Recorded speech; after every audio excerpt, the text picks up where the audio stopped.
And we're live. And we did it. And we Hey, did it. this is another episode of UFO Garage. God I'm damn it. Ben. I'm Ben. And I'm Joe. And this is where we talk about UFOs, aliens, and all things weird. Dude, what? Dude, hey, everybody, it's been a rough day. It's been a rough ass day. Joe's back there like with a little switchboard, dude. You've got like there's a small little gnome that's unplugging stuff and plugging it back in. I've been so stressed out today, bro. It's been like ridiculous. Obviously, this is the first, well, not the first, but we kind of switched things up, right? Because I can't be in the studio right now, so we're trying to figure all this stuff out. And as luck would have it, or lack of luck, as I'm used to would have it, none of it works. So that's what took us so long. Sorry, everybody. Hey, we figured it out. Well, what's up, y'all? Thanks for joining us. Man, there's so many people. Shout out. Also, we lost like 10 people immediately. Sonny, like, shit, they're here. Oh, shit, let's go. Yeah. Sonny, what's up, man? Smoking Joe. Van Gogh, what's up, dude? Ufologist. Gordium, what's up, brother? Chad Smith, the Chad Smith is in the house, people. What's up, Chad? Son Saver, what's up? What's up, fool? Andrew and Gnomes, what's up, dude? Yeah, Renee. man. There's everybody's been hanging out and chatting. I love that. Everybody's just saying what's up, dude. I love the little community, man. I love it. It's awesome, dude. But thanks for coming, y'all. Thanks for hanging out. So yeah, as Joe's saying, well, a little bit different setup today, but we'll figure it out. And I'm gonna give me a nice one of those nice lights. Hell yeah, dude. It's called a Sweet Evil. A sweetie? It's called a Sweet Evil. Man. I need to get one. Because right now, dude, like I look weird. All you can see is my Van Halen records in the back, dude, and my books. My little alien dude. Where's he at? Looks like you redecorated too, man. My little kitty. That's your what'd you call it? The space pussy or something? No, William called it the pussy knot. Pussy knot, yeah. That guy's seen some shit. Hell yeah. Hell yeah, man. All right, dude. Well, some news before. I updated the TTFA's page on our website. I don't know if anybody's seen it, but I have. It's looking pretty good. We had some registrations, some submissions, and guys, the team is growing. So if you haven't been a part of or heard about To the Farts Academy, we're accepting applications. We've got a lot of statistics out there. Dude, look at all those stinky little poots that have been tested. Yeah, smelly poppers. Over 8 million smelly poppers have been collected. That's pretty awesome. 8 million, dude. Dude, watch how the numbers watch. Isn't that cool? That is cool. Got the farting members, new members. Look at all these new members, guys. You get to pick your title. What company have you ever been a part of that you get to pick your title? That's pretty cool, guys. Yeah, dude. My favorite so far is Master Shaft Blast. Yes, dude. Yes. Yeah. Holy crap. Hey, now that I'm talking all loud and stuff, yeah, my little volume knob is like picking up, registering. Sounds way better. That's so weird, dude. I wonder if just Logic couldn't hear me. Yeah, we'll try it again next time. We'll try again next time, dude. Yeah, man. That's the story of my life, dude. We'll try again next time. Everything. Oh man, the site looks great. Did you change it a little bit? I took it off of the domain, and I just because I was paying like $20 a month, dude. I didn't know. Anyway, so now it's kind of free. But unlocking potential, man. Have you ever experienced powerful hip lifting farts? So we're accepting applications to become a part of the TTFA. So if anybody's interested, let us know. It's free. It's free to apply, free to join. And we've got a few more that are waiting in the wing. I know that there's a couple more applications that rolled in. Steve, Amanda, there's a few. So there's gonna be more team members, dude. Dude, the family's growing. I'm proud to see it. It's pretty sick. It's pretty sick. Yeah, dude. Heck yeah, dude. Well, man. Okay, so we had some topics that you mentioned that you wanted to talk about? What's the first kind of thing you're thinking about? So the first thing I'm thinking about, Jesus, all these chords. What is wrong with my life? All right. Okay. So, dude. Hey, why are you laughing? There's a little Vato underneath your desk. Like, take that, fool. Okay. So the first one is, dude, how many of you out there have heard of binaural beats? Oh. Yeah. Wait, binaural beats, like as in frequencies of exactly. Okay. Yeah. So I want to tell you all about my experience that I just had, right? Somebody was like, "Hey, I put them on when I sleep or when I'm just relaxing, and man, my mind clears and I feel so good. It's almost like you're unlocking the unconscious, the subconscious of your mind. Like you can access things that maybe you've been suppressing or hiding, like really just kind of unlocking yourself as a puzzle. Your brain will eventually match these frequencies of these beats, right? Yeah. And there's actually been like science done to prove that this is a thing. So I want to tell you all about my experience. I tried it last night. Okay. Okay. I put it on and I put my phone down on the charger. I slept like shit. It killed my phone, and I woke up late for work today because I didn't have any battery. And yeah, it's been a terrible day. Like every episode we start out like, man, it's been a tough week. So that's my experience with it so far. I'm gonna give it a shot. So hold on, you tried the neural beats and you had a bad time? Yeah. I slept like shit. I didn't sleep at all last night. Oh, I tossed and turned all night, and then midway through the night, I didn't really like notice it, but my phone had died, I guess, around like 3 a.m, and then like my alarm didn't go off because my phone had died because of the beats, and then and then I woke up late for work today, and then my stress level has been at like 100% peak. So, dude. so I wonder if it's like someone's just trolling you and they just put out like this agitation fake thing that actually kind of makes your brain kind of pissed off at you. Hell, like, if I know. I mean, no one would know, dude. Like if you just put on these binaural beats, but it's actually like a bunch of brown notes and you actually shit your pants while you're sleeping, like that'd be the ultimate troll. Dude, anybody knows how to do that, dude. I don't know. I don't know if they create high stress binaural beats, but that must be the one that I clicked on. I tried to get into the theta state. Yeah. I tried to get into the theta state, and I don't know what happened. Like my night, my day, my whole like world has like came crashing down today. It's been fucking awful. So you got the brown note one, dude. I got the brown note one. Damn it. I'm interested to hear other people's experiences with that if they do listen. Maybe just listen for an hour to start. Tammy says the wrong tone can be upsetting instead of calming, and all night is a lot. Dude. Yeah, but I didn't know. I mean, I was asleep. You know what that reminds me of is homeboy from San Francisco that had the butt trumpet. Yeah, dude. Remember the big silver like trumpet, and he was like blowing into like people's butts, dude. Yeah, like, y'all that are listening in the chat, I'm not making this up. I mean, hilarious. I'm sure there's something to it, making vibrations and stuff, but like in the butthole, man, I don't know about that, dude. But anyway, he was playing this music, and it asked Jody, like, I was so agitated, like so pissed off for no reason. Well, we had to go outside.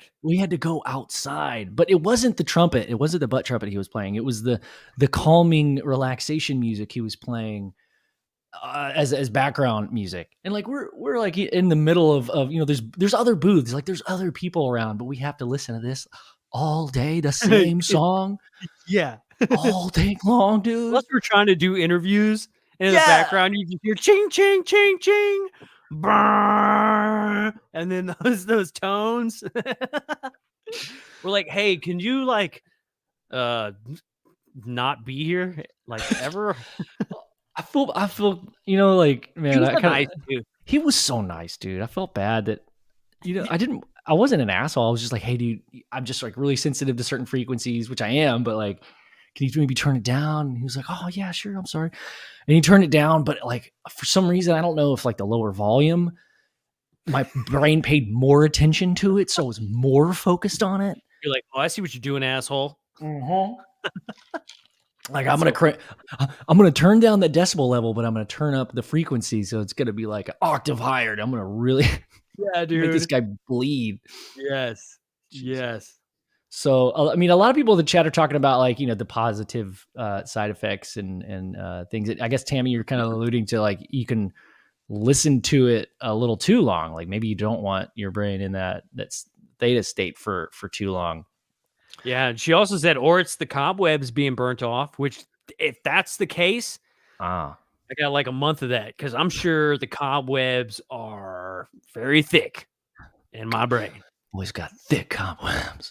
There's a lot of bong resin and cobwebs up there. there's a lot of sausage casings. Yeah, dude. Smoked sausage casings in your brain cavity, dude. Yeah, for sure.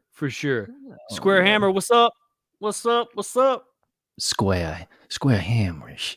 Go on YouTube and search digital drugs. They have different effects. What? That's cool. We're doing that right now. That is cool. Dude, yeah. Dude, the ASMR, I keep seeing people talk about the ASMR. Dude, I hate it. I hate it so bad. I fucking hate ASMR. I hate when people whisper to me and they're like in my ear. It makes me cringe. I hate it. I absolutely hate it. Sorry. I'll go for it. I was gonna say, obviously, you've never heard of mukbang. No. You've never heard of mukbang, dude? Nope. Okay, mukbang. Who's that guy? No, it's not a dude. It's like an ASMR thing, dude. If you search it on YouTube, it's these. Well, there's dudes too, but mainly girls. They buy these like huge, ridiculously large lobsters and crab, and then like they have like a bowl of like, I don't know, melted butter. Some chick had ranch dressing, and it's dude, it makes me want to puke. I hate it. But like, they just sit there and eat an entire bowl of crabs in like one giant, like big as their torso. And they just eat into the microphone, and they're like, oh, I'm not going to do it. I'm not going to torture our listeners with that. I couldn't do that, bro. No way. I hate that. I hate hearing people eat. I hate hearing like people whisper. Even like when I'm at a concert and somebody's trying to like yell shit in my ear, I lose my mind. Yeah. Like I lose my friggin' mind. I hate it so much. Like at a concert, somebody's trying to tell you, like, I love this part. You're like, what? Well, then shut up and listen to it. Stop talking to me. Stop talking, dude. Dude, yeah. Like during what was it? Maybe the Super Bowl? I think it was like a maybe Bud Light Lime or some shit, or maybe like Michelob Ultra. There was like this ASMR where they like opened the bottle cap and then she whispered and then like took a swig, and I wanted to shoot my TV. How it feels to chew five. How it chews to feel 5 gum. There's a similar commercial like that where like it shows like the goosebumps and shit. Yeah, I hate that. Not a fan. Not a fan. So talking about like frequencies and how they can affect your brain. Have you seen that? This is so random. You probably won't even know what I'm talking about. But there's like a study done that was on one of the alien shows on the History Channel or Discovery Channel, where this was a few years back, where they did this test of they put these people in a dark room and had like a brain scan on their it was like a god helmet of sorts. Yeah. And they would send frequencies through this through another device that were like in the theta kind of brain wavelength thing, and then they would track their reactions in their brain. And a lot of people claimed that when they were kind of going to sleep, in and out of sleep, they had abduction experiences, or they had entity experiences where they saw dark, shadowy figures. And it wasn't like they saw like vivid grays or anything, but they all like, a lot of people said the same thing, even people that, had never had any kind of experience like that. So they didn't go out and find experiencers and do this test on them. This was just like, people that needed, $50 that day. What they found is by shooting some, I don't know if it was theta, I could be wrong on that, but they started seeing like shadow figures around them, and they were like very aware of their surroundings. It was pretty interesting. Dude, you saying that kind of makes me wonder, like, is that why I slept like shit last night? Was I like being contacted and was just too stupid and asleep to realize it? But that's what kept waking me up, and that's why I wasn't sleeping. Could be, man. No, dude. Like, I think, isn't theta's state supposed to be like the enlightened state where you're like closer, like more spiritual and all that stuff? Yeah. Oh, I wonder. It would make more sense. Like, that wouldn't sound very soothing to me, because to me that would be like, I know everything. No, man. I tried it. I figured I'd give it a whirl. Kind of like I was gonna try meditation and give it a whirl, and like that scared the shit out of me. Yeah. And so, like, I don't know, man. Like, I don't know if I'm just not. I want to be ready. I want to be ready for it. You know what I'm saying? Like, I want very much so to be like open and like have my consciousness, like raised a little bit. You know what I'm saying? Like, I'm totally open to that. I'm so stoked. And I wish it fucking happened already, because, like, I don't know. Like, it's got to be better than this, right? Like, I don't know. Maybe it's worse. Who knows? Maybe it sucks. Maybe the more the more things suck, right? Like, and I always believe that is a true statement. Yeah. I don't know, but just the I'm really bummed. I'm really bummed. You're maybe it's like this feeling of like instant gratification, like you didn't really get there, and it's kind of a letdown. Well, also like the lack of sleep, but like, are you talking about like long term, the awakening, kind of this whole thing everybody's talking about is like the spiritual awakening? With yeah, dude. Yeah, okay, dude, I love that. Long term, I'm ready to start my journey. Right, I feel like I have I feel like I've started my journey, but I've just been very unaware of it. But now I'm aware of it, and I'm ready to, like, in a cognizant way, walk that path, dude. And so, like, my bags are packed. I got my plane tickets. All I got to do is send them home, and it's a little backpack though. It's like, small. Like, it's big. Straps are normal size, but the small backpack small, big enough for like one pink pencil eraser. Yes, dude. Yes, you could put your weed in it, dude.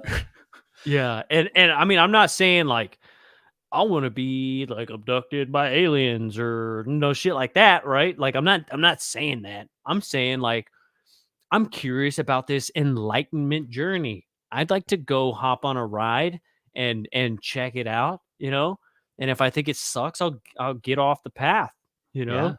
But yeah, I don't know. I think you've already started on that path, man. I think we're just going through, because I think my shit started last year. Not even like before we started the podcast. It was like dead center, like the first year. Remember when I was like really getting in like spiritual shit, and I think it goes. There's ebbs and flows. And maybe you're just in an ebb, or is it flows up? Anyway, one of those. Maybe Spooky Morales says that awareness is the awakening, dude. What do you think about that? I think he's probably right. Yeah.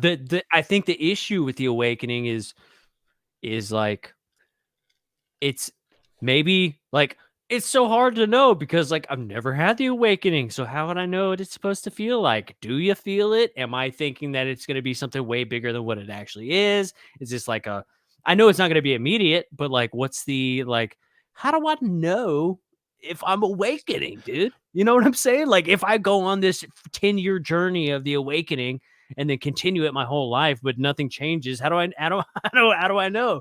somebody's gonna be like one day, dude, you're so enlightened. Like, I don't know. Fuck. I think it's something like this. I think it's like you never really notice your hair growing until you look at yourself in the mirror. And I mean, every day you notice your hair and it's like, that's the same length. And then over like a month, maybe a month goes by and you're like, it's a little longer, but like not that much longer. And then another month goes by, same thing. Oh, it's a little longer. But then you look at a photo, like I was looking at photos of myself. Jess was showing me some photos of like 8 months ago, and I have very short hair. And like, it's only when you look back with the relativeness of time, like, holy shit, that was only 8 months ago. It feels like it was yesterday. Yeah. But that's kind of the analogy. It's like, you don't really notice it when you're in it until you look back on where you started from or where you were. Right, dude. Right, dude. But I'm also like, I mean, I've listened. I mean, we've had some amazing people that have been on the journey. I mean, everybody from friggin', Geraldine to, Ryan Bledsoe to, like, there's just so many people who have like, dude, they're so smart. So smart. They're so smart. Like, where do they find the time to enlighten themselves? I feel like that's a huge issue in my life is like, when am I supposed to enlighten myself, dude? Like, I have literally 6 hours to catch some sleep, and the rest of the time, like, I'm fucking balls to the walls, like running. Not because I want to, because I literally have to survive. Like, the only enlightening point of my life is every Thursday, in between 7 and 8 o'clock, whenever we decide we can hop on, right? Like, that's it. Yeah. And it's such a bummer.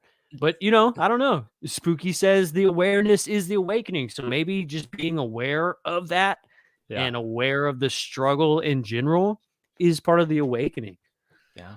I don't know, man. Shit. Yeah, I mean, Thirsty Thursday is important, man. I mean, it hasn't always been Thirsty Thursday, but we've always been thirsty. And it's always been Thursday. That's it's been my meditation, 3 hours a week, dude. It's 100% been awesome. And everybody that's been listening to the show, like, I feel like we're all meditating in a way. We're connecting over ideas, but we're also like, hey, I feel that way too, man. That's kind of cool. Yeah. Let's hang out. And Spooky saying you got to meditate. Yeah, I'll tell the story really quick, just because there's a lot of new people, and I don't know if y'all have heard my meditation story, but the first time I meditated, right, nothing happened. I had been like hearing about this, you should meditate, and I was kind of looking into this stuff, like the spiritual aspect of everything, and I was like, let's give it a try, dude. Let's give it a try. Like, I guess this is a little personal, but I feel like my belief systems were like just kind of crumbling around me, and I was just kind of desperate and reaching for something, right? Like, you're reaching for something to believe in, because if you don't believe in anything, I mean, what's the point? Yeah, you can believe. Like, I jostled me, and I was like, whoa, what was that? And I was scared because I didn't know what I was doing, Yeah. So, that's, maybe I do need to meditate, but like, I don't know. It's kind of like, how Spider-Man, when he realizes he has his superpowers full, and then like, and then he shoots up his whole room, like, but he's kind of scared at first because he doesn't like. He's like, what the fuck is happening? Like, but like, I mean, I guess it's a little different because that fool got buff and he could shoot spider webs and his dick got bigger. So like, I mean, it's not that scary. That's kind of cool. But like, for me, it's like, oh, this is scary. I don't know what I'm doing. Like, what if I contact something I didn't want to contact? I don't know how to cleanse my energy before I go into this astral realm. I don't know nothing about that. I've only recently started learning about like opening these doors and putting this energy bubble around you and like focusing your intentions on like the right stuff. And it's like, I feel like my head, like, I don't know, practice. I know my mind is just way too busy and I have to practice. I just got to practice. But like, I hadn't practiced and I had this experience and that's what scared me. So like, if I practice, I just need to, I don't know.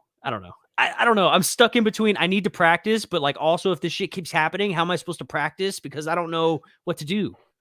Yeah, like how are you like, hey, in order to get a job, in order to get money, you need a job, but in order to get a job, you need a little bit of money to like buy a shirt, and like like it's like where do you start without some bootstraps, a little bit of bootstraps. You need some help maybe.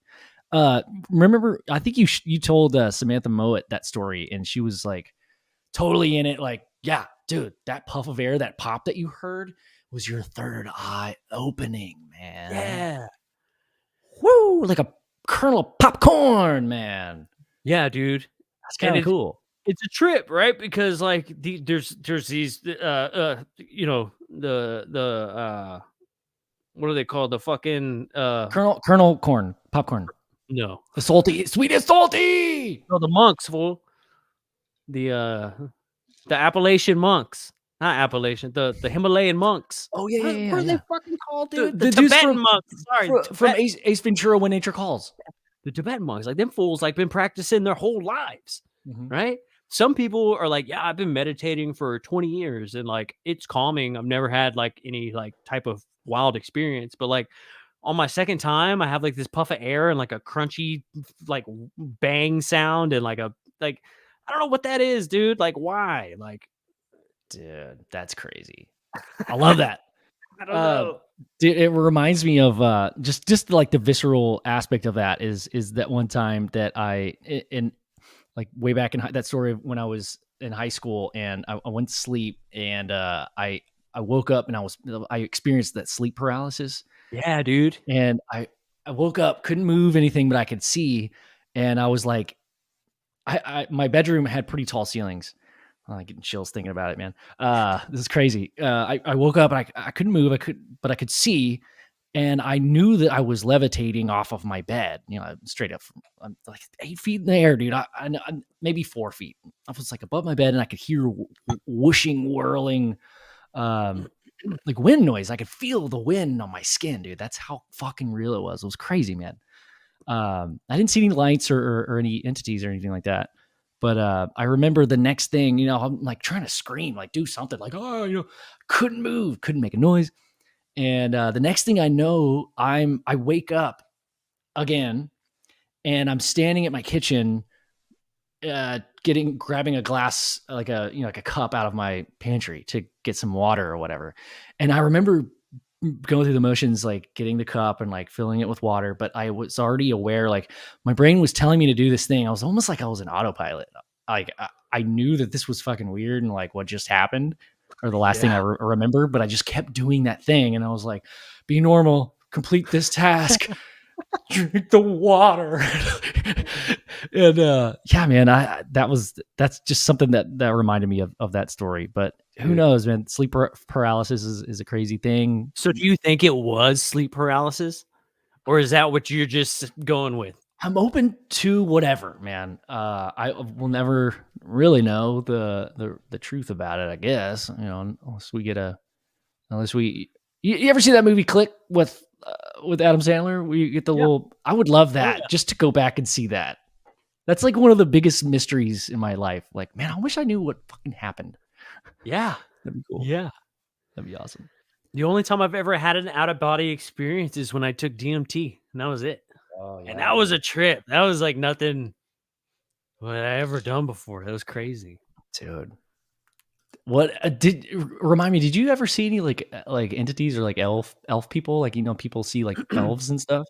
No, dude. Like I was sitting on the edge of my bed. This was when I didn't have a bed frame. And I was sitting there and I was just chilling.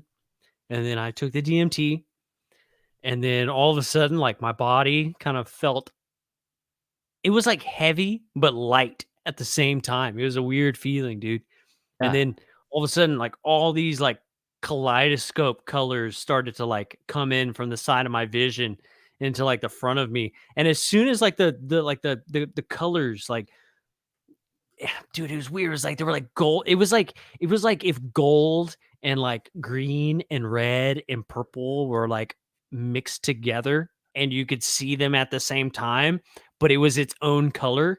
It was so weird, dude. Holographic. Like that. It was weird. And it like as soon as it closed in on me, like I felt like it was like a string or something. Like I felt like I came out of the back of my body and was looking down on myself and just saw myself sitting on the bed, like from behind. Like I saw myself sitting there like this. Whoa. Crazy. Dude. You're like, you look down at yourself and you're actually on the toilet and you're like, Yeah. wait. Well, what are you doing? This was supposed to be beautiful. Never do DMT on the toilet. What if you can't help it? What if you're like, I have to go, man. Well, I guess it happens pretty fast, right? I haven't done it, but yeah, it doesn't last very long. Dang. We'll probably maybe not do it on the toilet then. Definitely not.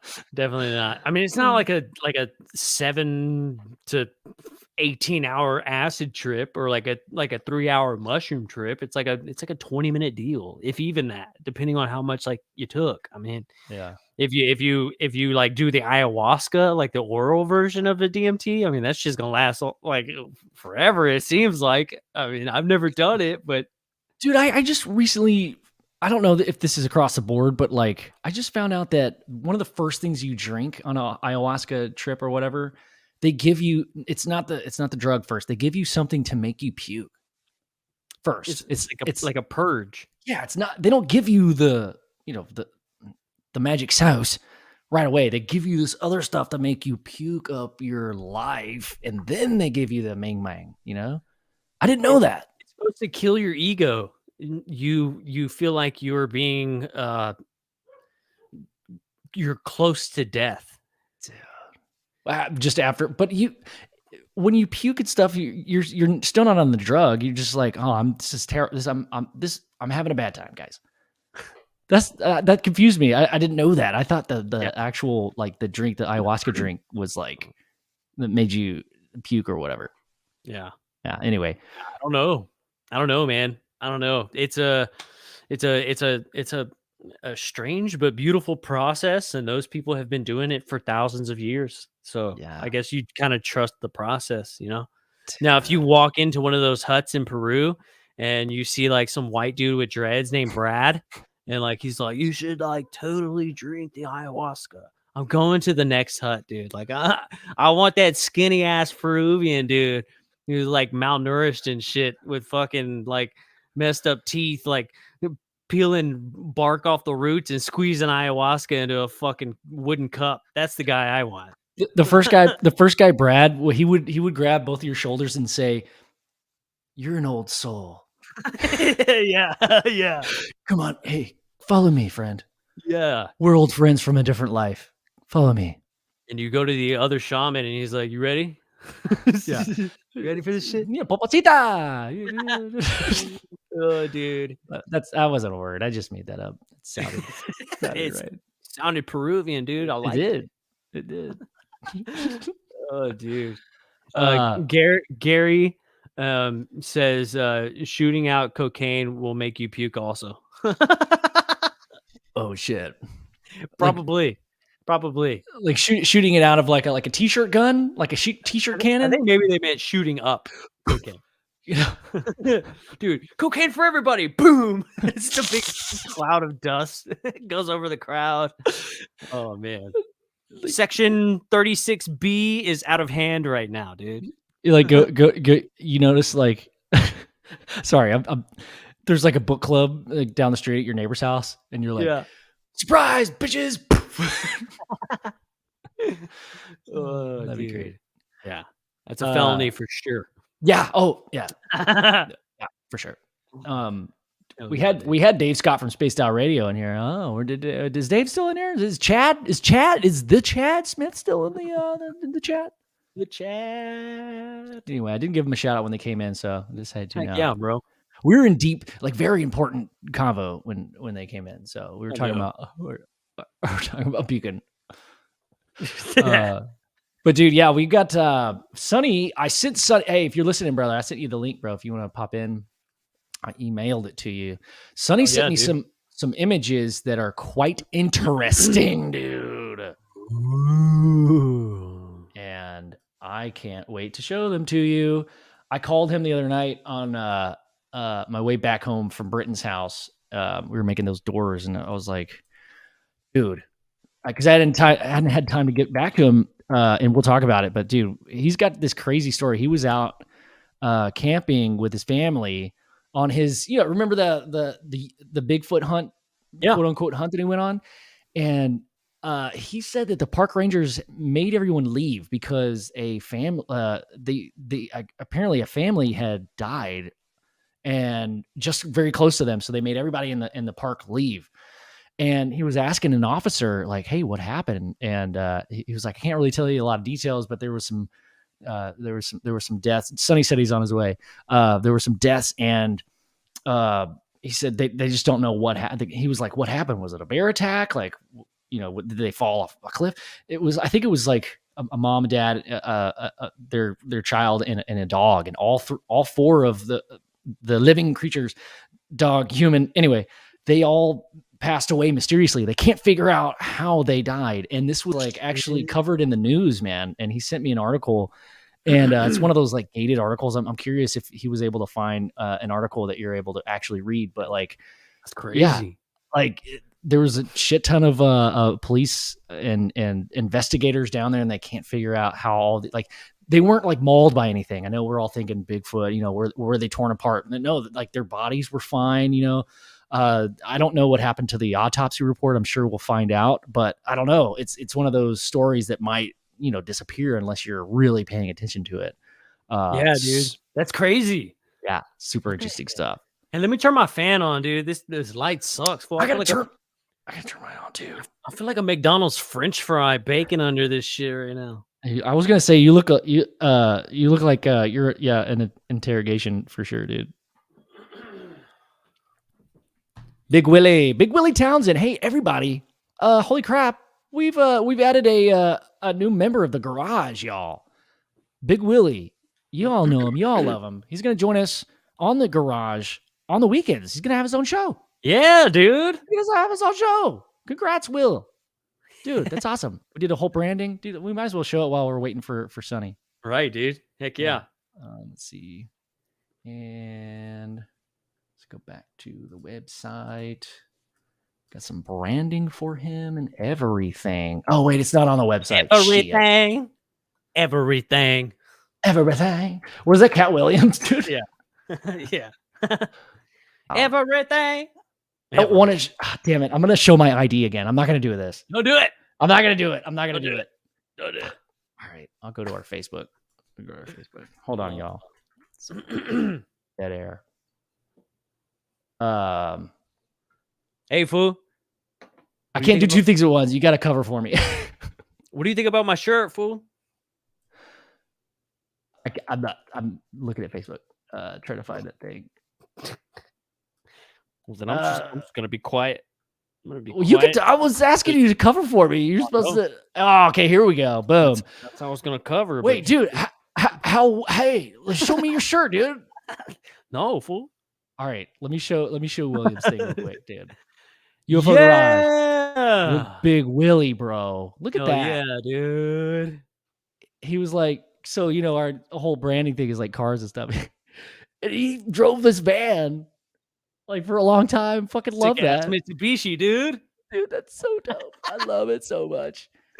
And okay, so I didn't really know how to do this, but if you notice on our logo, the wheels have been replaced with the anti-gravitic technology that's being created through TTFA and Balskin Company and Co. So that's the anti-gravitic. Those aren't wheels, by the way. Did you catch that part? What are they? They're the anti-gravitic technology that we're working on at TTFA. Oh, they look like wheels. They're not supposed to be. Maybe we got to put like see, on the Impala, it still has the wheels, but the wheels are like turned in, Right. So that's kind of the difference. Damn. Is that the wheels are like this, okay. and they're shooting the masturbation propulsion technology out redesign of wheels, dude. Dang. It still looks tight though. Oh, we'll have to do a redesign. Except for like anytime we go anywhere with William, we're gonna be like, all right, fool, we're going to Japan, and he's gonna be like, but I have wheels, I can't go there. I can't meet you guys there. Hey, dude, talk about your shirt. I'm gonna refill my drink real quick, dude. Hurry up, fool. All right, dude. Hey, everyone, listen up. Listen. Hey, listen.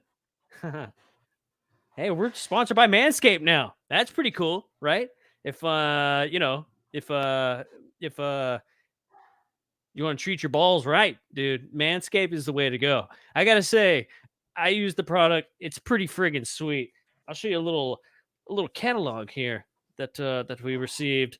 You can get all this good stuff, man. It's pretty sweet. You get the razor, you get the cologne, right? You get the ball toner, you get the lotions, you get this sweet ass crop mop, which is pretty dope. It's just like a rag. You just wipe your balls with it. It's pretty sweet. I like it. It's pretty good stuff. They also got this sweet ass this little the weed whacker. Tammy wants a demo, dude. You want a demo? you want a demo? Yeah, dude. It's good for your nose and ear hairs and stuff like that.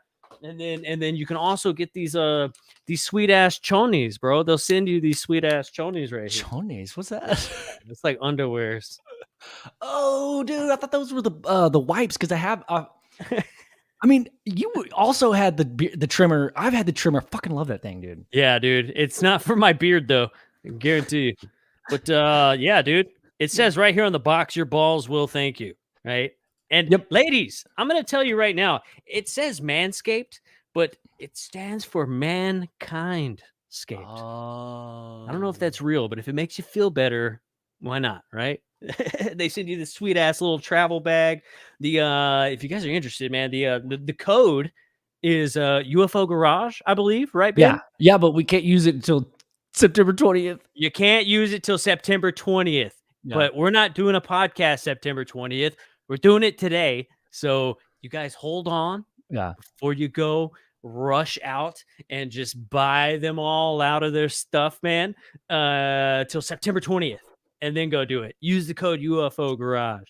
And you'll get some type of percentage off on it, right? Yeah, I think it's 15. $15,000. $15,000. You will get $15,000 off of your $34 purchase. Yeah, but like literally, my testicles, they whisper. They say, "Thank you." It's pretty cool, dude. I've never heard their voice before. I like it. I didn't know how they sounded, dude. Years of nicking the sack, dude, with the other trimmers. I gotta say, I'm so glad that I got this because this is it's a game changer. It's a real game changer. Yeah, it's pretty fucking sick. Doll hairs, $15,000 hairs. Yeah, 15,000 ball hairs. Ball hair, dude. Not anymore. Not with Manscaped. Not no more. Not no more. Shaniqua, she don't live here no more. She don't live here. We had to take that video down, by the way. Figures. Well, I'm still waiting for Sonny, dude. Well, that's all right. I mean, you can just keep chatting. Okay. I'm just texting. Running out of shit to say over here. I know, man. Literally. Yeah. So. Hey, you see my little alien guy in the background? God damn it, dude! This backwards camera shit is ridiculous. See my little alien in the background? He's playing the ukulele. Oh shit, that's awesome, dude. God damn it. I can't do it. I just can't do it. I'm completely off today. Yeah, 100%. Me too, man. Me too. We thought about canceling tonight, but we didn't. So we're here. We did. Sorry, y'all.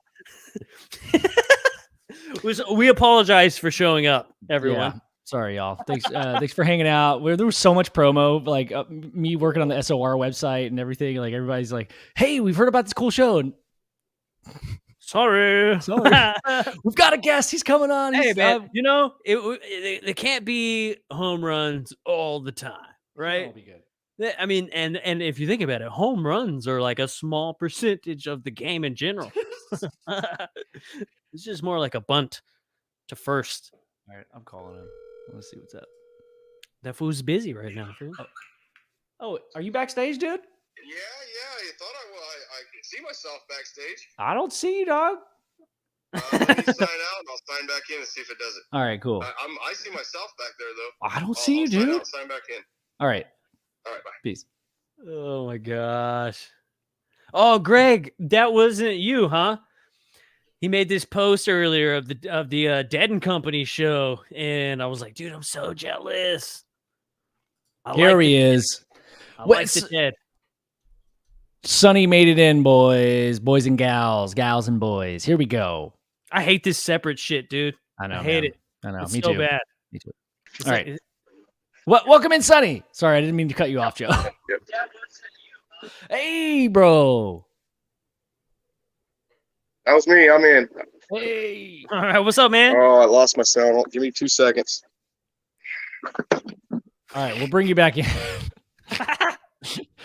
Oh my god, dude. Hey, have you had any weird shit happen to you lately? Me?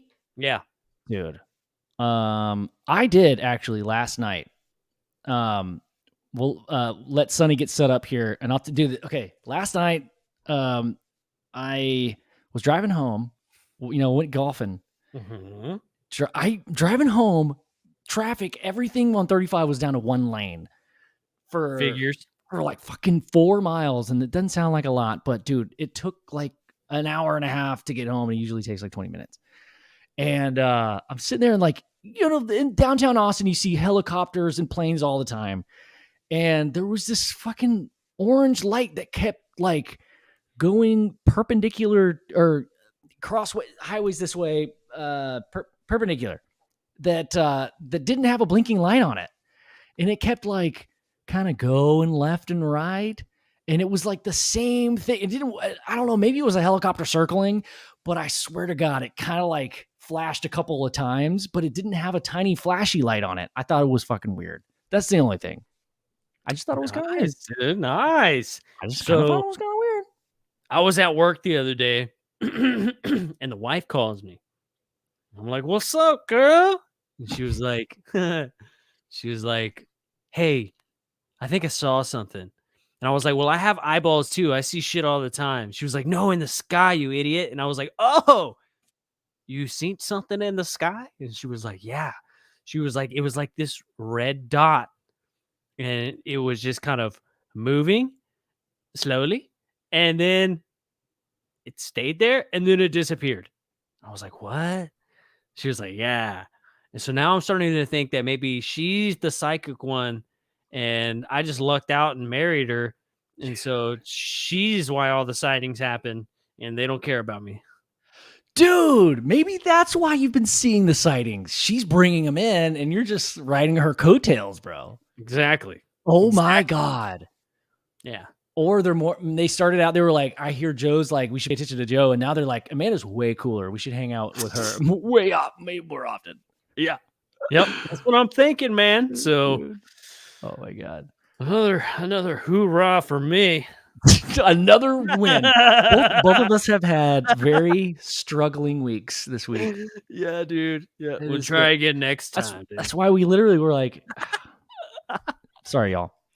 Okay, Sonny's here. Oh, by the way, if anybody's trying to super chat, there's a reason. We did not get demonetized for anything that we did. It's something that I did. And YouTube. Anyway, it's a long story, but it'll be updated soon. So, hey, thank you guys for even asking about that. So it'll be updated soon. Appreciate that, guys, for wanting to support the podcast. Really appreciate that. Yeah, definitely, man. Yeah. All right. Well, let's bring Sonny in, dude. Sonny and Billy, right? That's it. Yeah. Dude. What's that, dude? Keeps happening. You got to get a rubber band, dude. You get some duct tape, dude. I know. Hey, I like that shirt, bro. You like that one? Dude. Yeah. What's going on, guys? That's a limited edition, bro. It is. Not a lot, What are you guys man. doing? Just hanging out, dude. Podcasting. You know what I'm saying? Yeah. Dude. Damn it, you can mail us cash? Hell yeah. You already know Ben's address. Yeah. 97. Hilarious, man. Oh, man. All right, I don't know if you guys can see Billy. Might squeeze in your guys. What's up, Billy? He's pouring a drink. Okay. I'll excuse the silence. I'll excuse it. Hey, y'all, it looks like y'all are in an actual garage right now. I know, dude. Yeah. Yeah, this is my garage. That's what's up, dude. You should start a podcast called My Garage. Yeah. This is Billy. I think you guys see him now. Can you hear us all right? Yeah, we can hear you, man. Good to meet you, man. Thanks for joining us tonight, man. We and Sonny, us and Sonny go way back. He's our boy. We've Sonny, the last time I was talking to you, man, I was telling Joe this and everybody about this family that went, I wouldn't say missing because they all perished in a very unusual way. We all know where they are. We all know, yeah. So, dude, but like, and I might have gotten the story wrong, but remind me, man, like, how did you get the information of like how they died and what the investigation was about? While we were up there hunting, somebody came and told us that story. And I thought, man, that sounded weird, to me. It was a hunter that told us the story. Yeah. And then another one came and it was the same story. And I was like, well, what the hell? So then we got kicked out a day and a half, almost 2 days later. So when I came home, I asked my wife what happened to those people. Like, I wasn't for sure if I was getting kicked out again because of the fires or something happened to them, because what they said, what the guys that told us they had said was they didn't know what happened, but it could have been gas escaping from the mountain.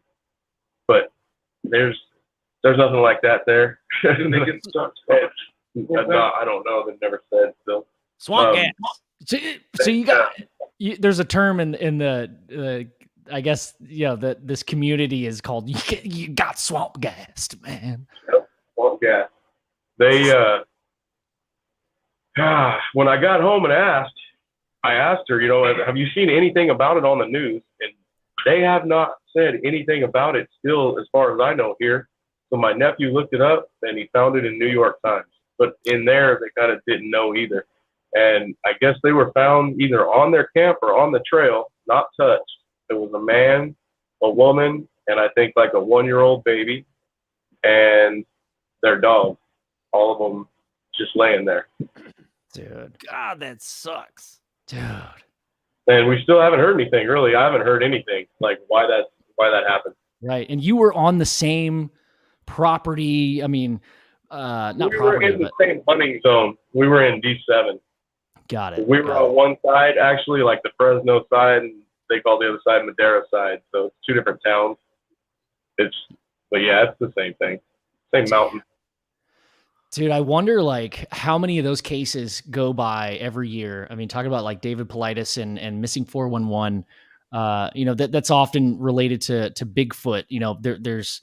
There is a percentage of people that go missing and strange things are found years after this person goes missing, like the cap of a skull. I think that was Terry Lovelace's story. Yeah. Devil's Den.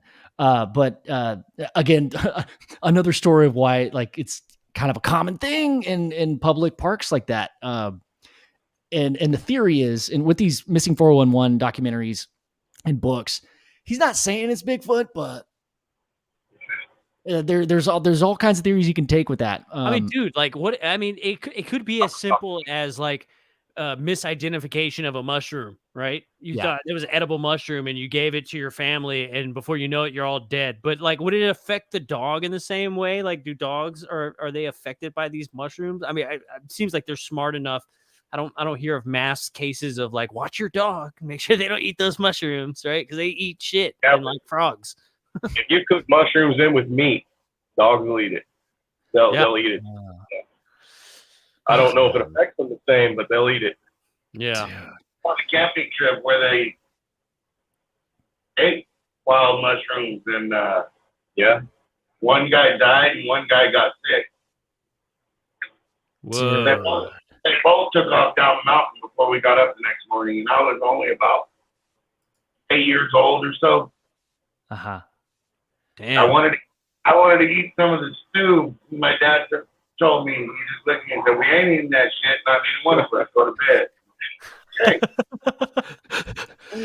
I mean, there's so many different types. I love that, dude. This is a very great point, because you see all these people like finding lion's mane or chicken of the wood or hen of the wood or these wild mushrooms, but there's so many different. I think there's like more species. What were you telling me, Joe, on that Netflix show, the fungus thing, where there's more species of mycelium than there are, or fungus than there are any other living life form on this planet. Yeah, dude. Yep. That's fucked up. And they're finding new ones every single day, kind of like bugs. Yeah. So also, you know what's weird about the mushroom thing, man, is you try to go online and find out how to identify mushrooms, and it is so hard. Like, no one wants to tell you. Like, you can buy, all you have to do, or the only option you have is to buy books on like how to identify mushrooms, and still, like, that's not that great. Like, you get like maybe 2 angles of the dang thing, and they're like, if it's round, then it's got gills, and then that's all you have to go by. Well, you can eat this one, but then there's this other one that's very similar. You have to be careful. Yeah. One will make your dick bigger, and the other will kill you. And it's like, what do I do? Do I eat this? Do I not eat this? Do I risk it? What do I do? Do I want to be dead? Like, I don't know. It's kind of worth it. Yeah. Mushrooms are hard, dude. Mushrooms are hard, dude. Freaking hard. So, Sonny and Billy, guys, I mean, what's up with these photos that you sent me? Can you guys talk about that for a second? All right, man. I'll tell you what happened. You tell the story, and then tell me when to pull up the photo. You guys don't tell nobody else. All right. Last night, I got the night vision out. The iPod, had my phone ready to go. Went and picked up Billy, and I told him, okay, we'll get away from the city, and we'll go UFO hunting, because it's the night before the show. We might want to find something, we might get lucky. So I think we got abducted, because as soon as we got like 10 minutes from the house, we drove by this bar, and it had like its own gravitational pull. It pulled us into the parking lot and into the bar. The bartender's boobs were so big, they had their own gravitational pull. Before you knew it, there was missing time. 3 hours had passed. Lots of missing time, and oh man. Oh my God. That was as far as we made it, but that was amazing, dude. The suspense you built up, dude. I show the Bigfoot video. Okay, we're in the bar. We ain't going nowhere. But I showed this Bigfoot video to one of the guys at the bar. I had the UFO Garage shirt on that I had on last week. The other one. Okay, I had that on. So he asked. I showed him the video, and he says, I'll show you this. And he shows me this picture of the picture's what I sent you, okay?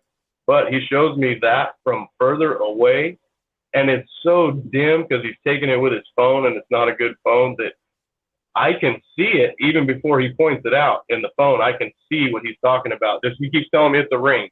There's a big ring in the sky, and it keeps lighting up, and it would light up and go in a complete circle. And he goes, and then it kind of, he said it looked like it shrunk to him or went flat because it maybe turned from the circle, so it looked like the dots went flat to him. So he's telling me about this, and he's showing me these pictures on the phone. Then he says the bartender seen it at the same time and got pictures of it with her drone. She flies a drone with a gimbal on it, and she took those pictures of that thing doing that lighting up in a circle. Yeah. And those pictures were a lot closer because she was closer to it with this drone. That's what that is. We have no idea. They don't know what it was, and neither do we. Dude. What? So, bro, that's crazy. And they just went in a circle, dude? Yeah, I guess, yeah. Like I said, I didn't get to see it. I just looked at the. They were like, I'm telling you what he said. Yeah, he was talking to her. I was talking to the other guy, and that's when I got to see the picture. She said the wide angle, you can see one flying in to get into formation. Oh, yeah. Yeah. She said there was another. Is that what that dot? She was, that little dot up in the corner. She said that was actually. I forgot about that. Yeah, he was talking to her, and I was talking to the other guy, and so yeah, she did say that was trying to fly in to get in there with that circle. Whoa, dude! Looks like they made some room. They're like, "Come on, get in here, buddy." Dude, that's pretty insane, man. The spikes, the corona effect of these lights is kind of crazy, dude. And I'm seeing, I don't know if you guys can see this but on my screen, I can see these artifacts because my extra monitor is a TV. So it picks up like blacks and whites differently, like different colors. And there's some weird shit going on around this object and around here. I don't know if y'all could pick that up, if y'all could see that. But yeah, we can't see it. And then there's a little something here too, man. I wish I could show y'all what I'm looking at, but dude, there's something here, and then y'all can kind of see this one too. Yeah. So you're saying this happened last night, dude? Well, our end of it did. Yeah, our end of it did. The gravitational pull thing. I don't remember when they said it happened. I was kind of thinking, man, that I can see something when the guy was showing me the pictures, and then he was down there talking to her, and the guy told me she knows, and then he told me the story about the drone, and then she showed me those pictures, and then I was blown away. I was like, God damn, that's the same thing, you're sure? And they're friends, and they said it happens at the same time. They talked about it before. Dude, that's pretty impressive. Yeah, that's pretty impressive, man. Yeah. So yeah, I've never seen nothing like that. Well, hey, man. I mean, I don't know if you want to share this story, but I mean, does this look anything like the tether one you were telling me about? Oh no, that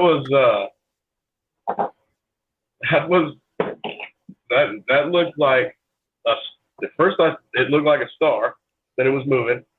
So I thought, okay, that's a plane. I pulled my phone out, and when I realized it wasn't a plane, I thought, okay, I'm not even going to record this. I just want to see what it is. So I'm looking at it, and as the thing is floating through the sky, there's a smaller one above it, and they are keeping perfect pace all the way across the sky. And when they get, I don't know where it's at, but somewhere like right over the top of me, it got really bright. It brightened up and disappeared. I watched it for maybe 10 seconds, somewhere around there. And yeah, when it disappeared, I freaked out. I didn't know if it shut off or disappeared. It got really bright. And then I looked for the second one, the little one that's up here. It was trailing with it. And I couldn't see it at all. I don't know what that one did. I was just concentrating on the big bright one. Yep. And then I screamed for my wife to come out and see, and there was nothing. Nothing ever came back. Didn't do it again. It was weird.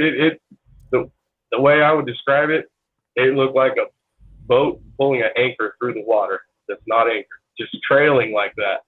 Like it was being pulled by a rope, but impossible. But yeah, that's what it looks like. So you mentioned, Sonny, that you saw the bright light with your naked eye, but when you looked at it through your night vision, you then saw the smaller one? Or no, I could see both of those with my naked eye. Okay. Okay. I just didn't record it. I didn't think anything was going to happen. I thought once it got over me, then I would see flashing lights on the back of it. Yeah. And it wasn't, because sometimes when a plane's flying at you, it has the two lights on, and it looks like a solid light until it gets over the top of you, and you can see it. Then it turns into two lights, and you'll see flashing lights at the back or the sides or whatever. Right, when it gets, thought that was going to happen. It just didn't. It just stayed a ball of light. It looked like a star floating across with another one pulling it. And so it got bright and then shut off. It was gone.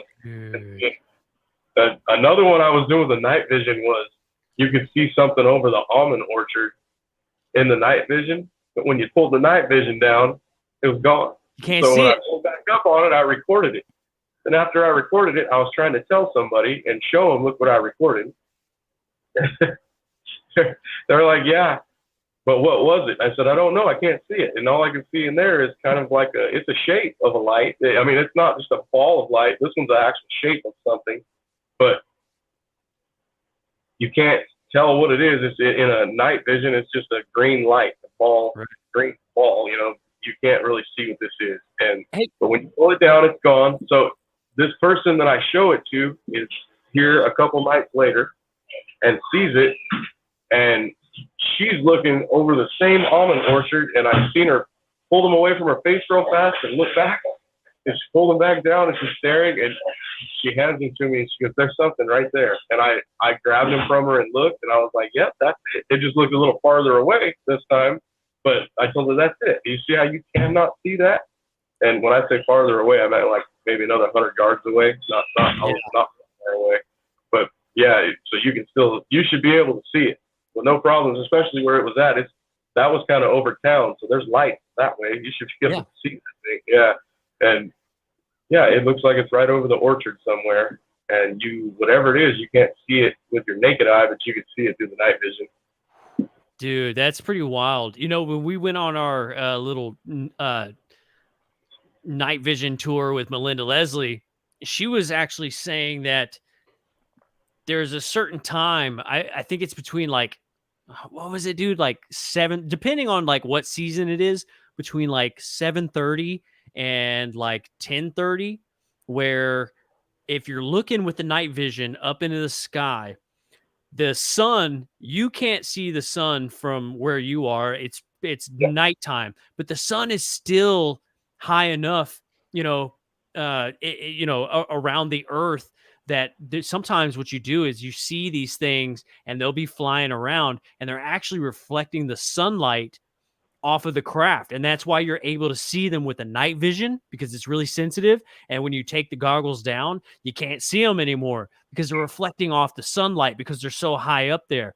And then she said, once you get past this time, when you start to see stuff in the sky, that's moving around, those are really interesting, because that means that those are self-illuminating objects, whatever they are.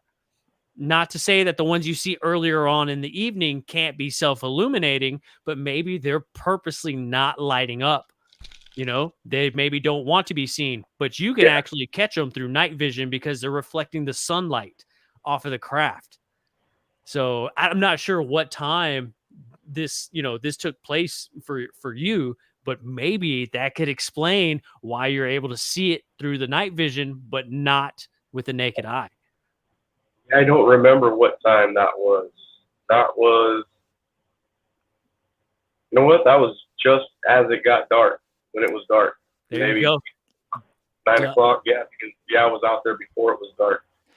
Yep. So when we went on that sky watching tour with Melinda Leslie, it was, man, we were looking through night vision goggles, and you can't see these satellites with your naked. I'm not saying what you saw was a satellite, but I'm just throwing that out there.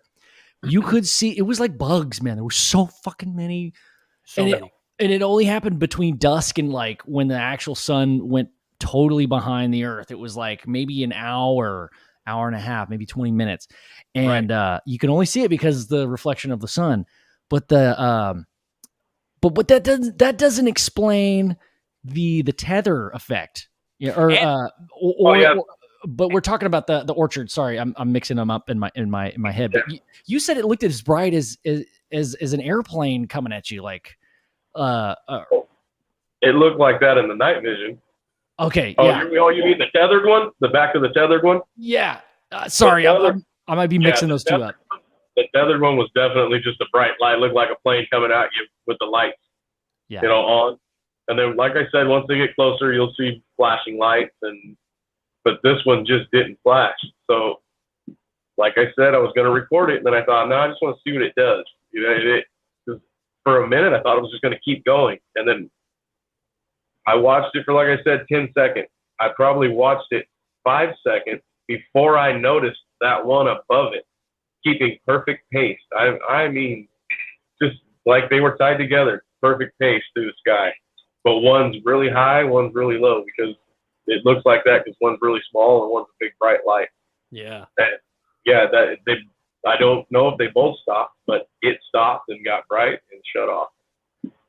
And then the other one, like I said, I just lost track of it. It was so small. The only reason I seen that was because it was keeping perfect pace with the exact same thing I was watching. In other words, going across the sky, I noticed it above it. Like it was like pacing with it. Yeah. Dude, have you seen them through the night vision in twos like that, where they'll follow each other like perfectly? Not yet. Dude, it's such a trip. Like I can visualize what you're saying, like with the tether thing, man, because like it's crazy. Like we would see an object that would be moving, and then all of a sudden you see this other object that would come in off the side, and then they would perfectly be moving right with each other, like just through the sky. And then they would just either get real bright, or then they would just dim out, and then they would come back. Like it's just such a trip. Like what the hell is that? And then not to mention that like on that little tour, like there was what they say? It was there was 12 airplanes and 8 satellites that had went over us at the time, and we had tracked over 64 different objects. Whoa. Yeah, so there's like a thing, like you can't just have a satellite and not have it registered in some kind of database. And the database, the database that we have access to as a population, I'm sure there's a couple military things that we won't really know, but like that many more? Yeah. That's a lot. That's a lot more. I don't know. Yeah. They don't explain the right angle turns, the flashing, the pulsing of the light. Like, I mean, it's just, I don't know. They don't explain that though. Nope. Yeah. So Billy, oh, sorry, Sonny, go ahead, man. I was just saying that was a weird one because right over the top of me. And yeah, this is the cousin that was with me when I told you we seen those lights when we were fishing over the water. Oh yeah, dude. That he was with me. Dude, I want to hear your account of that, man. Oh. I was sitting there fishing, and everything behind me lit up real super bright, and then went dark real fast, like a flash, like a camera, like an old school camera, blinding light flash. Yeah. Look back, taking pictures of me. I didn't take a picture. I don't know what that was. All right, and then directly in front of us, we're both sitting next to each other, fishing, and over the top of the water, a big,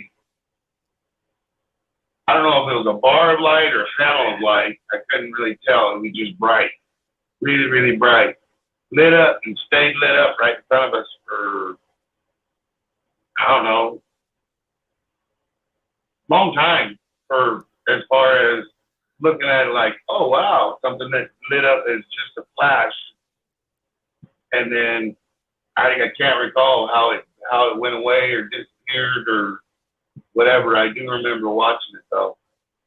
So it wasn't like looking at a lightning bolt. It was like, oh, that's it was like looking at, like if somebody took a panel off a movie set and had it in front of us in the air right there, like the big, huge LED light panels. Yeah.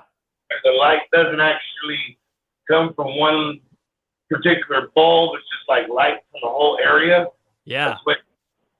And I don't know, like I said, I don't know if it was just a bar or a panel that had a flat angle to it. Dude, that's crazy. But there was no sound, and it had to have gone right over the top of us because the first one was right behind us, and then a little while later, right directly in front of us, like for us to see it or something. So yeah. Whoa. So it like shows up behind you and was like, "Hey, what's up? I'm here." And you're like, "What the hell is that?" And then it's like, "Oh, here I am, right in front of you." Yeah. Yeah. When I told you guys that story, you said they're taking pictures of you. That's what it felt like. Really? But it was big. Like I don't know how everyone in that town didn't see that. It was huge, bro. That's right. So, guys, I mean, this is like, something that you're not really used to. How did you feel when this was happening? Did you guys even talk about it in the moment? Yeah, it was like, what the fuck is that? But I mean, like, did you feel? It looked like a shop light that you use to work with. You know, the bars. Now they got LED bars. It looked like that, but it wasn't individual lights. It was just one solid bright bar in your face. But it was way the hell up in the sky. But like, did it make you feel a certain way, like scared or like vulnerable or like just, I mean, did it make you feel calm? Did it just like not really like, oh, that's fucking weird. Okay. On to, you know, get another further out there. Like, see a lot of weird shit. Yeah. And out here we see real scary shit too. Where we try to figure out what it is before we go tell somebody. Yeah. Yeah. But we don't get too jumpy. It's gotta be something pretty good to scare us like that. We never thought like, oh, we should leave or anything, you know, never felt like that. Yeah. It was closer to us the first time it flashed when we didn't really get a good look at it than it was when it lit up. So it wasn't like it was after us or anything. I think it felt like it took a picture of us. That's crazy. I was actually facing it the first time, and it did the exact same thing as it did the second time it did it. It was the exact same thing. Same time, same size, just it was no longer off to the east. It was in front of us at the south. So it took a photo from the front. In a way, we're saying we don't know what it did, but I mean, what you saw was a flash and then moved around. Yep, and another one. Dude. That's crazy. It's almost like this is just wild thoughts here, but it's almost like a time slip, like a door kind of only opened up a little bit. And you know what I'm saying? Just like in the area that y'all were in, you know, it's so bright. Everybody should have seen it, but not everybody saw it. You know what I'm saying? It's like, it's almost like something that like specifically happened to y'all in like this little time slip area. That's pretty wild. We were maybe what are we, like 10 miles right there from Lemoore Air Base? Yeah. We were like 10 miles from a naval base, air base in Lemoore. We're north of it. Wow, dude. That's wild, man. That's wild. Speaking of portals, Joe, I was talking to my buddy. Well, I'm you know Luke, but everybody else who doesn't know Luke, my buddy Luke.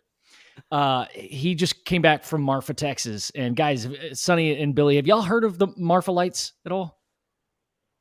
No. So it's a town in Texas called Marfa, Texas, and they're famous for it's called the Marfa Lights. And there are these orbs, these lights. I've seen them. My wife has seen them, and she's not even into this stuff. I am. But yeah, we just got to talking about that last night, dude. We talked for like 3 freaking hours about it, and he's gonna hopefully come on the podcast. But what we talked about was that idea of that. What if this whole thing is like this portal that we're just so happen to be living by? And Sonny, you had mentioned that you didn't feel threatened. You didn't feel like they were, chasing you down. They were just kind of observing you.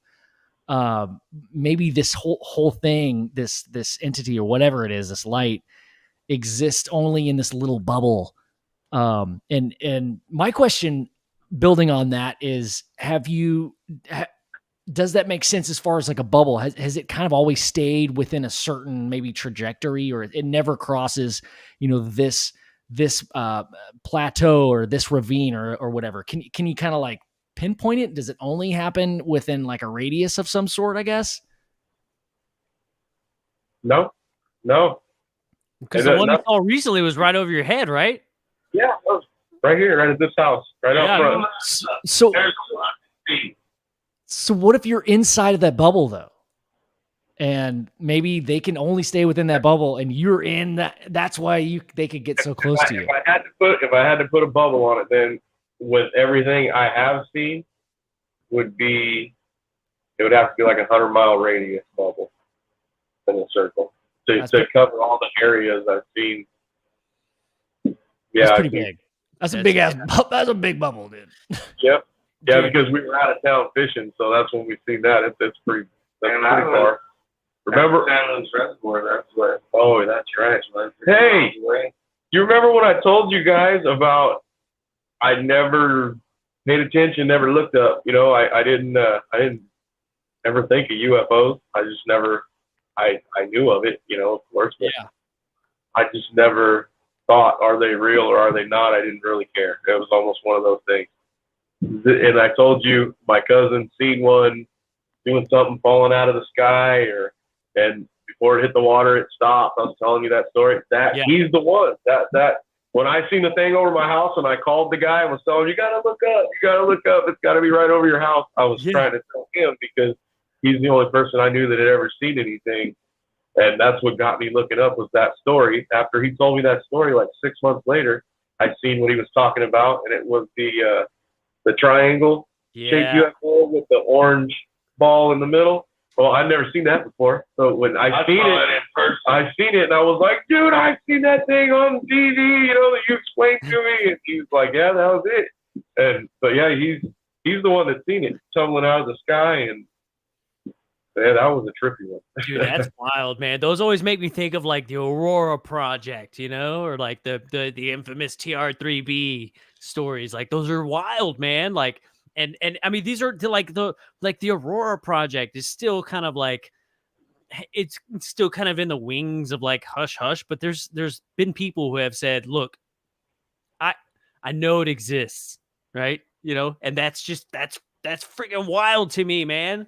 That maybe we have, you know, the idea that we've discovered something so like advanced and are like using it and practicing with it, like, is not out of the realm of possibility. Like I'm such a firm believer. Like I could almost say I know for a fact, right? But I don't work in that field, and I've never seen the documents personally, so I can't say I know for a fact. But dude, like, there's just so many other people who have been involved with that type of stuff that it's just like I'm a believer in that, right?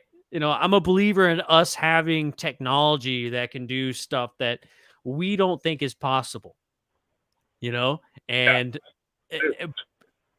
it's still kind of like, where did that come from though? You know, where does this technology stem from? Like, what the fuck have y'all been doing all of these years, you know, and who have y'all been talking to? You know, I don't know, man. I don't know. I couldn't tell you if it was people or an alien or whatever. I couldn't tell you what was inside of that thing I seen fall out of the sky. All I know is what it looked like and how it acted. Tell them again. Tell them there was. I was in a car in a passenger seat. I was dropping somebody off in Sacramento to fly out of town and cheaper tickets that way. And my niece is driving, and we're trying to find a spot. We're trying to find a spot to fish. We can't find anywhere up there. We're driving all down the Sacramento River, and every little tributary we can find that cuts off, and everything's private property, and we don't know our way around. We end up popping out on a highway, but I don't even know where we're at. We jump out and we start driving on the highway off of a dirt road. The radio says something about meteor showers. I laughingly tell my niece, I'm going to watch these meteor showers for UFOs. I look out the window, I see a shooting star like coming down, enter the atmosphere, and then it breaks into two pieces. One of the pieces is like getting lift. Looks like there's jets or something underneath it, pushing it up. Whoa. I'm watching this, and I'm in my head, and I even said it out loud to my nieces in the car. One of them in labor in the back seat. We're trying to get back to Fresno. The freeway has stopped. And my other niece, I'm asking her, do you see this? Oh, that meteor it broke open when it got hot, and now it's got lift. It makes it look like it's being controlled or whatever. Yeah. Then it turns around, comes back, and starts circling the other piece that's falling straight towards us. Whoa. all the way to, I would say, 150 feet, about 50 yards from the highway. Everybody stopped watching this thing. And it falls all the way, one of them on the outside, like a corkscrew coming down, and one of them straight down the middle, like whatever was in there wasn't in control of anything. It was just falling. Got to right above the water. We were right there on a stretch of highway over the top of San Luis Reservoir. There's the bay side, and then there's the Little Lake. On the bay side, it came all the way down to just above the water. Maybe, at 150 feet, to me, it almost looked like it was touching the water. Dude, that's crazy. About 15 to maybe 30 feet above the water, but it was pretty big. It wasn't huge, like football field size, but it was bigger than a small airplane and maybe about as big as like a 747 or something, a big airplane. Holy crap. And it stops above the water. The water is not rippling. It's not like something a helicopter would do or whatever. They both paused for a second. Then traffic started moving a little bit and then stopped. I looked forward and looked back and they were gone. I don't know if they went up or if they went down into the water. I have no idea, but I do know I watched these things fall from like entering the atmosphere, creating that gold sparkle that a meteor does. They came in together as one. They split apart, did everything I said, and when they were falling, I got a good look at them. They were the triangle with the reddish, orangish circle in the middle, and then the little cream-colored circles in the corners of the triangle. It was a trip, and the triangle was like completely black. Dude, that's like the best description, like firsthand description that I've heard. Yeah. So there's this fabled term called the TR-3B, and a lot of people have seen what you've seen, brother. It's a triangle craft with a reddish orangish orb in the middle, and on each point of the triangle there's, the cream color, that's very specific. I didn't know that. I just figure all the lights are the same, but like the fact that the account is like, oh yeah, it had these 3 white dots, right? Yeah.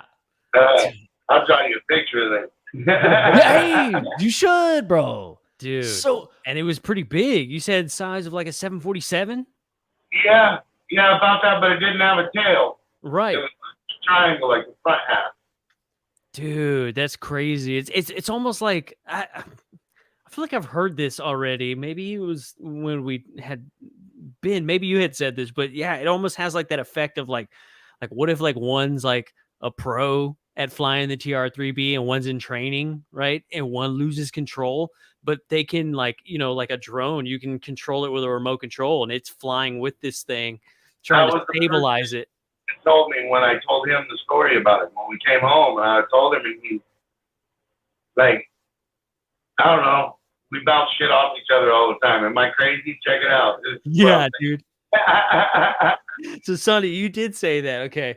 I'm remembering this conversation a little bit, but dude, that's pretty insane. What was the one Ben we did with Will? I think it was damn it, where was it? It was like in Michigan somewhere. It was like a logging place where these UFOs had like collided and like broke into pieces.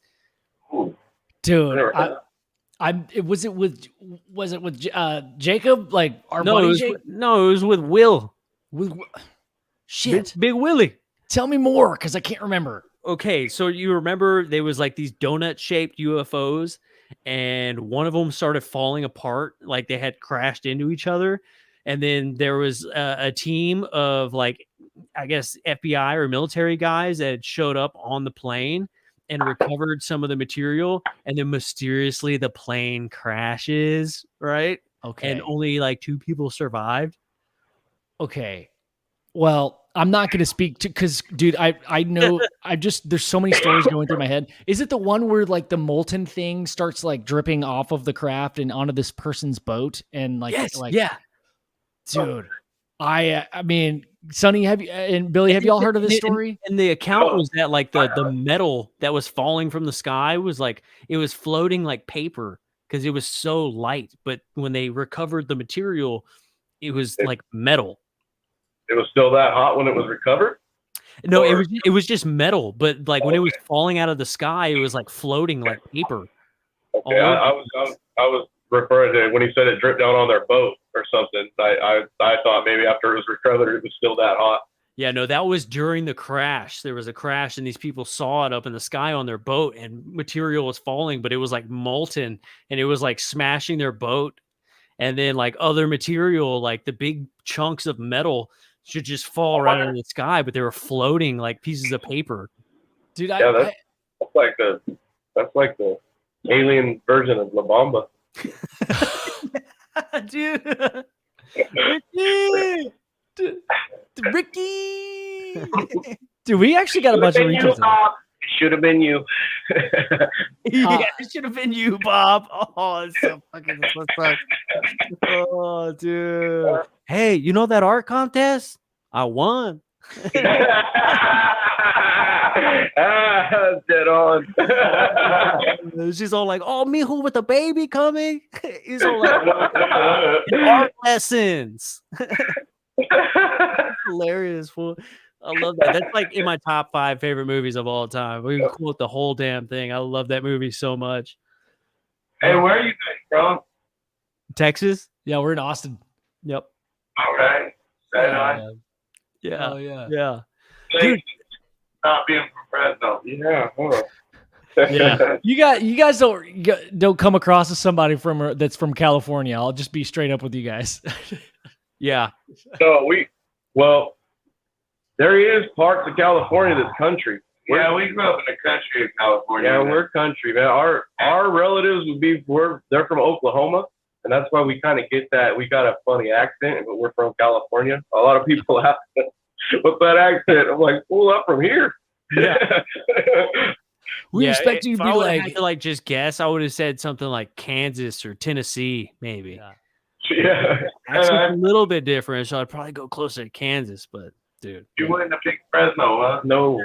I wouldn't have picked Fresno. No. Fresno, California, man. Definitely not, man. Definitely not. We farm almonds, man. We're totally kosher, dude. Like, Have you guys ever seen? Not far away from farming almonds? Oh man. Yeah. Like I thought gangs and violence. Dude. There's like an underground like black market for almonds, dude. That's There's a lot of almond teat milking going on. Have you guys seen that movie? It's an old one, Far Out, man. Tommy Chong made it by himself. Dude. Yeah, in there, he goes back on the road. He's gonna be a singer again, and they book him a gig in Fresno. And he goes, "I don't want to go to Fresno." And the guy tells him, "No one wants to go to Fresno, man." I know what you're talking about. I haven't seen it, but I know exactly what you're talking about, man. Yeah, they actually do come to Fresno too. I seen Cheech and Chong here like 4 years ago live. Oh hell, did you see him with That's badass. I saw him a couple years ago with War. Oh, no way. Yeah, all original members of War, and War would come on and they would do like 15, 20 minutes, and then Cheech and Chong would come on and do a skit, and then War would come back on after their skit, and they would play for like another 15, 20. It was like a good like 3-hour show, man, of just War and Cheech and Chong. It was badass. I got the original Bamboo album in the house with the original paper still in it. No the shit. Yeah, we got them. Yeah. We found a record. We found that record in this old record store down here in Austin, not knowing that the massive paper was in it. And you know, hindsight being 2020, you should save that. But we smoked it immediately. We smoked it. Yeah, I mean, hey, everyone that sees it wants to smoke it. Now you're gonna tell them, nah, not yet. I know, man. I was like in my 20s. I was probably like 23. And Joe smoked on 2022. Yeah, dude. We had to call like 5 different friends that smoked weed because like we didn't have enough weed to like put in the paper. So we had to call our buddies and we're like, hey, bring some weed over so we could fill this thing. And they were like, for what? We're like, we got this big ass Cheech and Chong's paper. Hey, but that's like the true fan way to do it. You're not gonna like laminate that shit. You use it, man. You use it and then you tell a story later. That's more important. I mean, because if we laminated, we would use it after we laminated it, eventually. So break that lamination, man. We're dire. We're dire need. Yeah, I've only had that thing for maybe 2 years, and I don't know how I've kept that paper in there this long. Dude, that's some willpower, bro. I bought it just because of the paper. It came from some kid in I think it was Ohio or something like that. That's where I bought it. I bought it from him, and I thought, dude, I've seen the real one. So when it gets here, if it's fake, I'm gonna know. So when it got here, I was blown away because it was the real paper. I was like, how does this even still exist? I'm like, I would have smoked it. I would have smoked it up already. Yeah, man. Shut it, Jimmy. Yeah, we're gonna smoke this. I rolled up some Labrador. Yeah, dude. He's got a little Labrador. Little fucker ate my weed and I had to follow him around for like a week, man. Little baggy. Oh, dude, I love that damn movie. That's another one, man. That's another like just super quotable, amazing ass movie. Can I see your license, sir? Oh, ain't it on the back of the car, man? What's your name? Like, oh yeah, that's me, man. Pedro Zapata, man, that's me. Yeah, that's great, dude. That movie's hilarious. Yeah, that's a good one. Ralph. His name's Ralph. Oh, his name is Ralph, man. Your mom. Yeah, it's something funny. Oh, dude. Wait. No, don't eat those, man. What do you mean? I already ate them.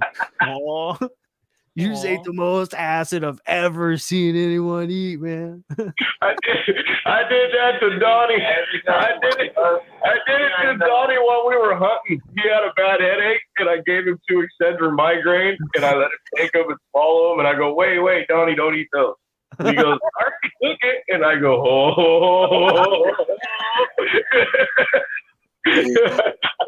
Oh, dude. Oh, man. I seen them guys in my neighborhood, man. They're all freaked out, man. Great. Yes, man. Oh, that's hilarious, bro. Hey, I back to UFOs, I guess. I went to Jellystone Park a few weeks ago. Like, I don't know if they have those out in California, but yes, we never even talked about that. Yeah, that's where Yogi Bear and Boo Boo's from. Yeah, it's like in Texas. You said Jellystone. Yeah, I know, but I've heard a lot of people call Yellowstone Jellystone. Oh no, and including Mountain Bill was the one that called it that all the time.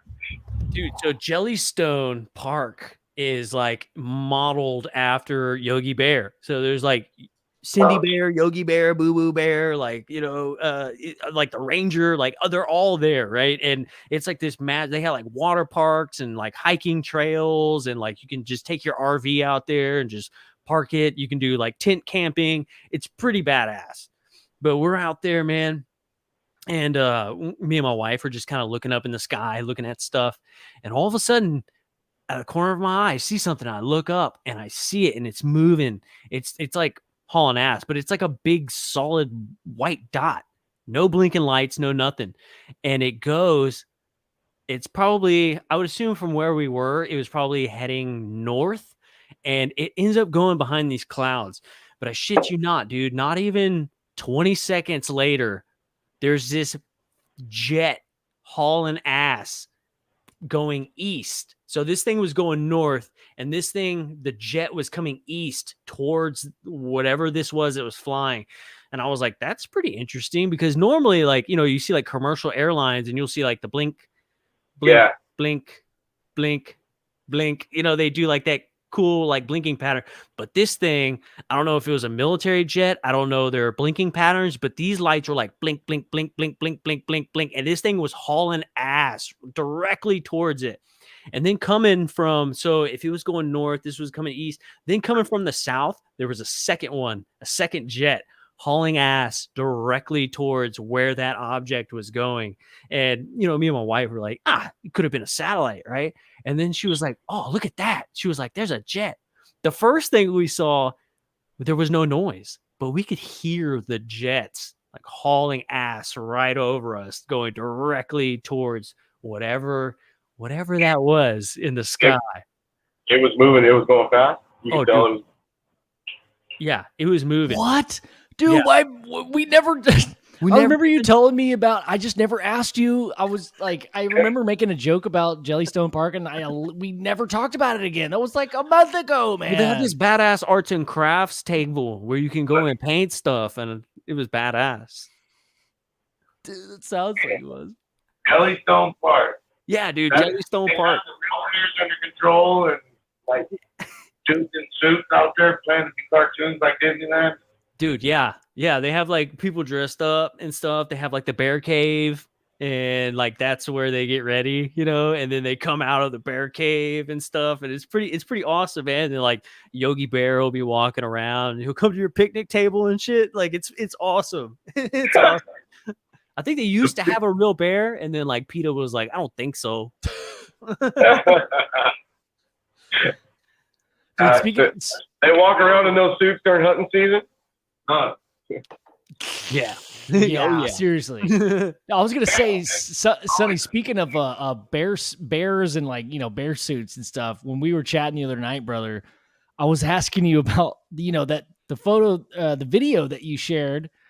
Yeah. And what could it be? And you had talked to a park ranger, and he said that what was his analysis? Did he get back to you? Because what I read in the combo was like it could be a helicopter shadow of the so those that haven't seen that episode, what you sent me, I can show. I don't want to show my freaking license again, so I'm not going to share my whatever. But the photos that you showed was like this thing moving that I trust. I mean, you hunt out there all the time. You kind of know what things look like, and the ravine. This was like a 7-8 foot tall shadow thing that was moving really fast up this hill. And I mean, it could be Sasquatch. We don't know, but anyway, just catching everybody up. So you talked to a park ranger, like maybe you talk about that. Like what was that like getting his feedback? Okay. I messaged him. I told him, don't laugh at me. I told him this. I said, don't laugh at me. I'm not gonna make fun of you. And yeah, he's not a park ranger. He's something else, but we're gonna call him that because I already gave my hunting zone away. So I don't want to say who he is. And anyways, this guy, shit, they're gonna know now. This guy is like 7'1", 7'2". How big is he? I'd say he's like 6'9", 6'10". Okay, he's right around 7 foot tall. I'm only 5'7", so I'm pretty tall, and he towers over me. He's a huge dude. Yeah. How tall are you? 6'2" or something? 6'5". Okay, yeah, and he's way bigger than Billy. So it's kind of the reason is he patrols that whole area. And remember, I told you we're familiar with it. He knows what it is. He knows where everything is. He knows the picture of the mountain that we have the video crawling up. So I send him that picture with the thing on it, a picture of it, not the video. And because like I said, he's so big, he can compare that mountain and what he would look like from that far away on that mountain. And he told me that he thought that was an airplane or a helicopter shadow. And I told him, no, it's something crawling up. You can see a hand over hand motion of this thing going up this mountain, and it stops to rest and it goes again, but it does it all in a real short time. I go, we watched the video, and it's from bottom to top with the pictures and video. And so that when it gets closer to the top, you can see a better reference with the trees behind it.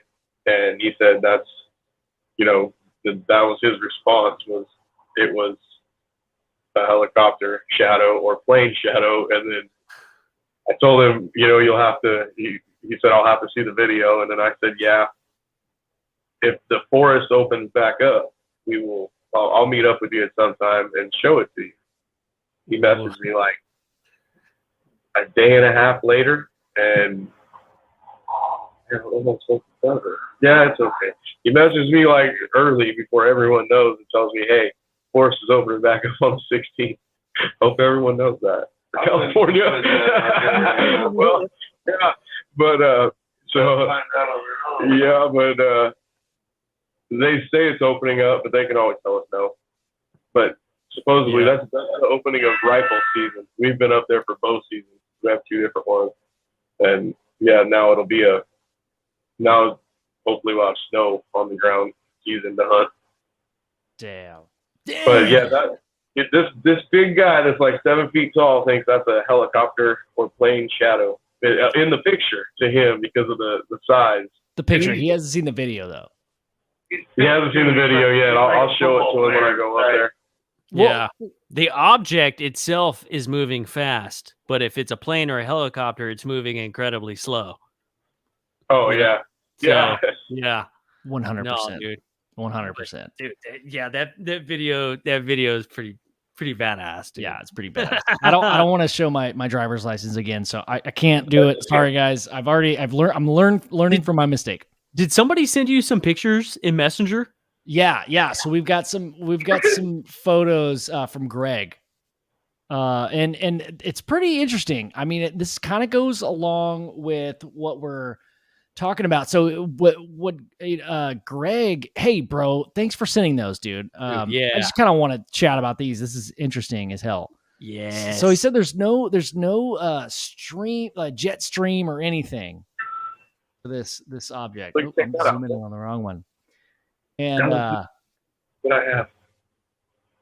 This looks Whoa. This looks like a dick and balls to me. But also that sorry, I was trying to make a joke. But honestly, like that, he said there's no jet stream. This is interesting, man. I love any photo like this. This isn't Photoshop. There's no like artifacts around it. Everything's pretty consistent. But it's also like, what makes that shape? I don't know, man. Yeah, dude. I don't know. What makes that shape? Bro, I don't know. Who's playing the bells back there? Billy, are you playing? Are you playing the? That's my kids telling me they're watching the show. Hi, kids. Hi, Danica. Love you guys.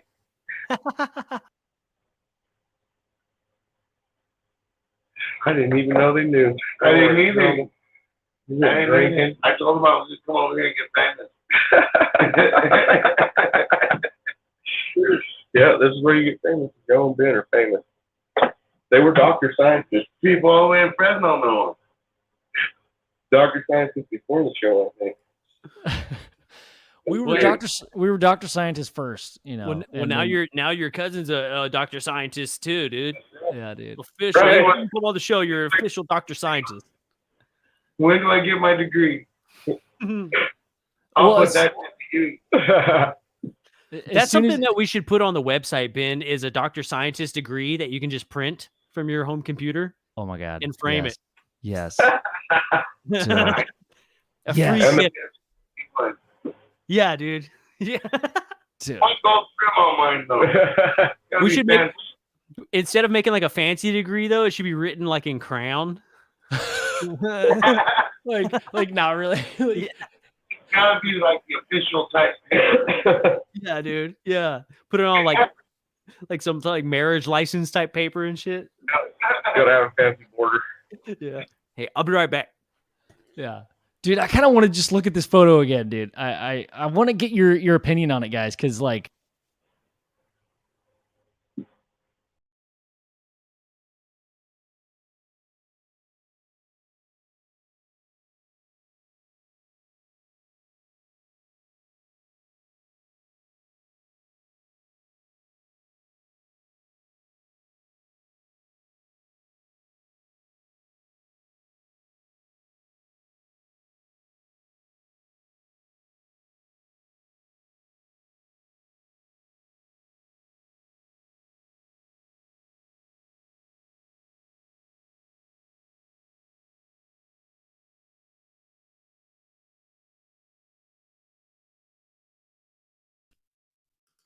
That's red.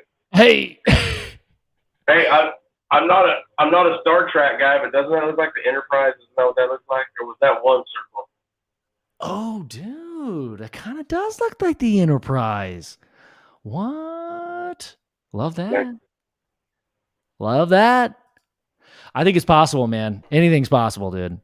The start. I mean, well, if you were to design a spaceship, would it matter what it looked like, what shape it took? Because there's no aerodynamics in space, right? Aerodynamics. So it doesn't really have to be any sort of shape. It could be a blob. It could be, interchangeable. It could be expanding. It really doesn't have to take any shape. The only reason it would have to conform to a shape would be reliant on how much material you have and how much space you need for the activities, the partying that goes on inside the hull, I guess. Yep. So that leads me to this idea. What's the most efficient way to take up as much space and be somewhat aerodynamic in pretty much any atmosphere? Like, what would be that shape? Would it be a ball, or would it be like an arrow shape, or maybe a tic-tac shape? Yeah. I would think they would build it in a shape that would more take an impact in case you ran into something than something that was going to be aerodynamic, like an egg shape. Something. That's what I would think. I think Mork had it figured out. Yeah. Mork and Mindy. Morton. He's talking about it, the egg he traveled in. I didn't think about that. Dude. That's the Tic Tac they've been seeing. That's Mork. That's not a Tic Tac. That's the egg shape. Bro. Oh my God. I've never made that connection. Holy shit. That's right. So I love that idea though, dude. I think you're onto something there. So like create a craft that's like, if it's in a physical atmosphere, we don't know, if you're visiting many planets, we don't know if it's going to be a really dense atmosphere made of gases or whatever. So you have to kind of make it pretty strong when the material I'm talking about, like, but the shape, like, would that matter? Yeah, I like the egg shape. Dude. Maybe the ones that crash aren't the right shape to enter our atmosphere. If there's no, I don't know, we can't be the only ones with an atmosphere, right? There's got to be other planets out there with atmosphere. Depends on the life form. Like, does with the atmosphere comes a lot of beneficial stuff, like oxygen and reflecting radiation from the sun.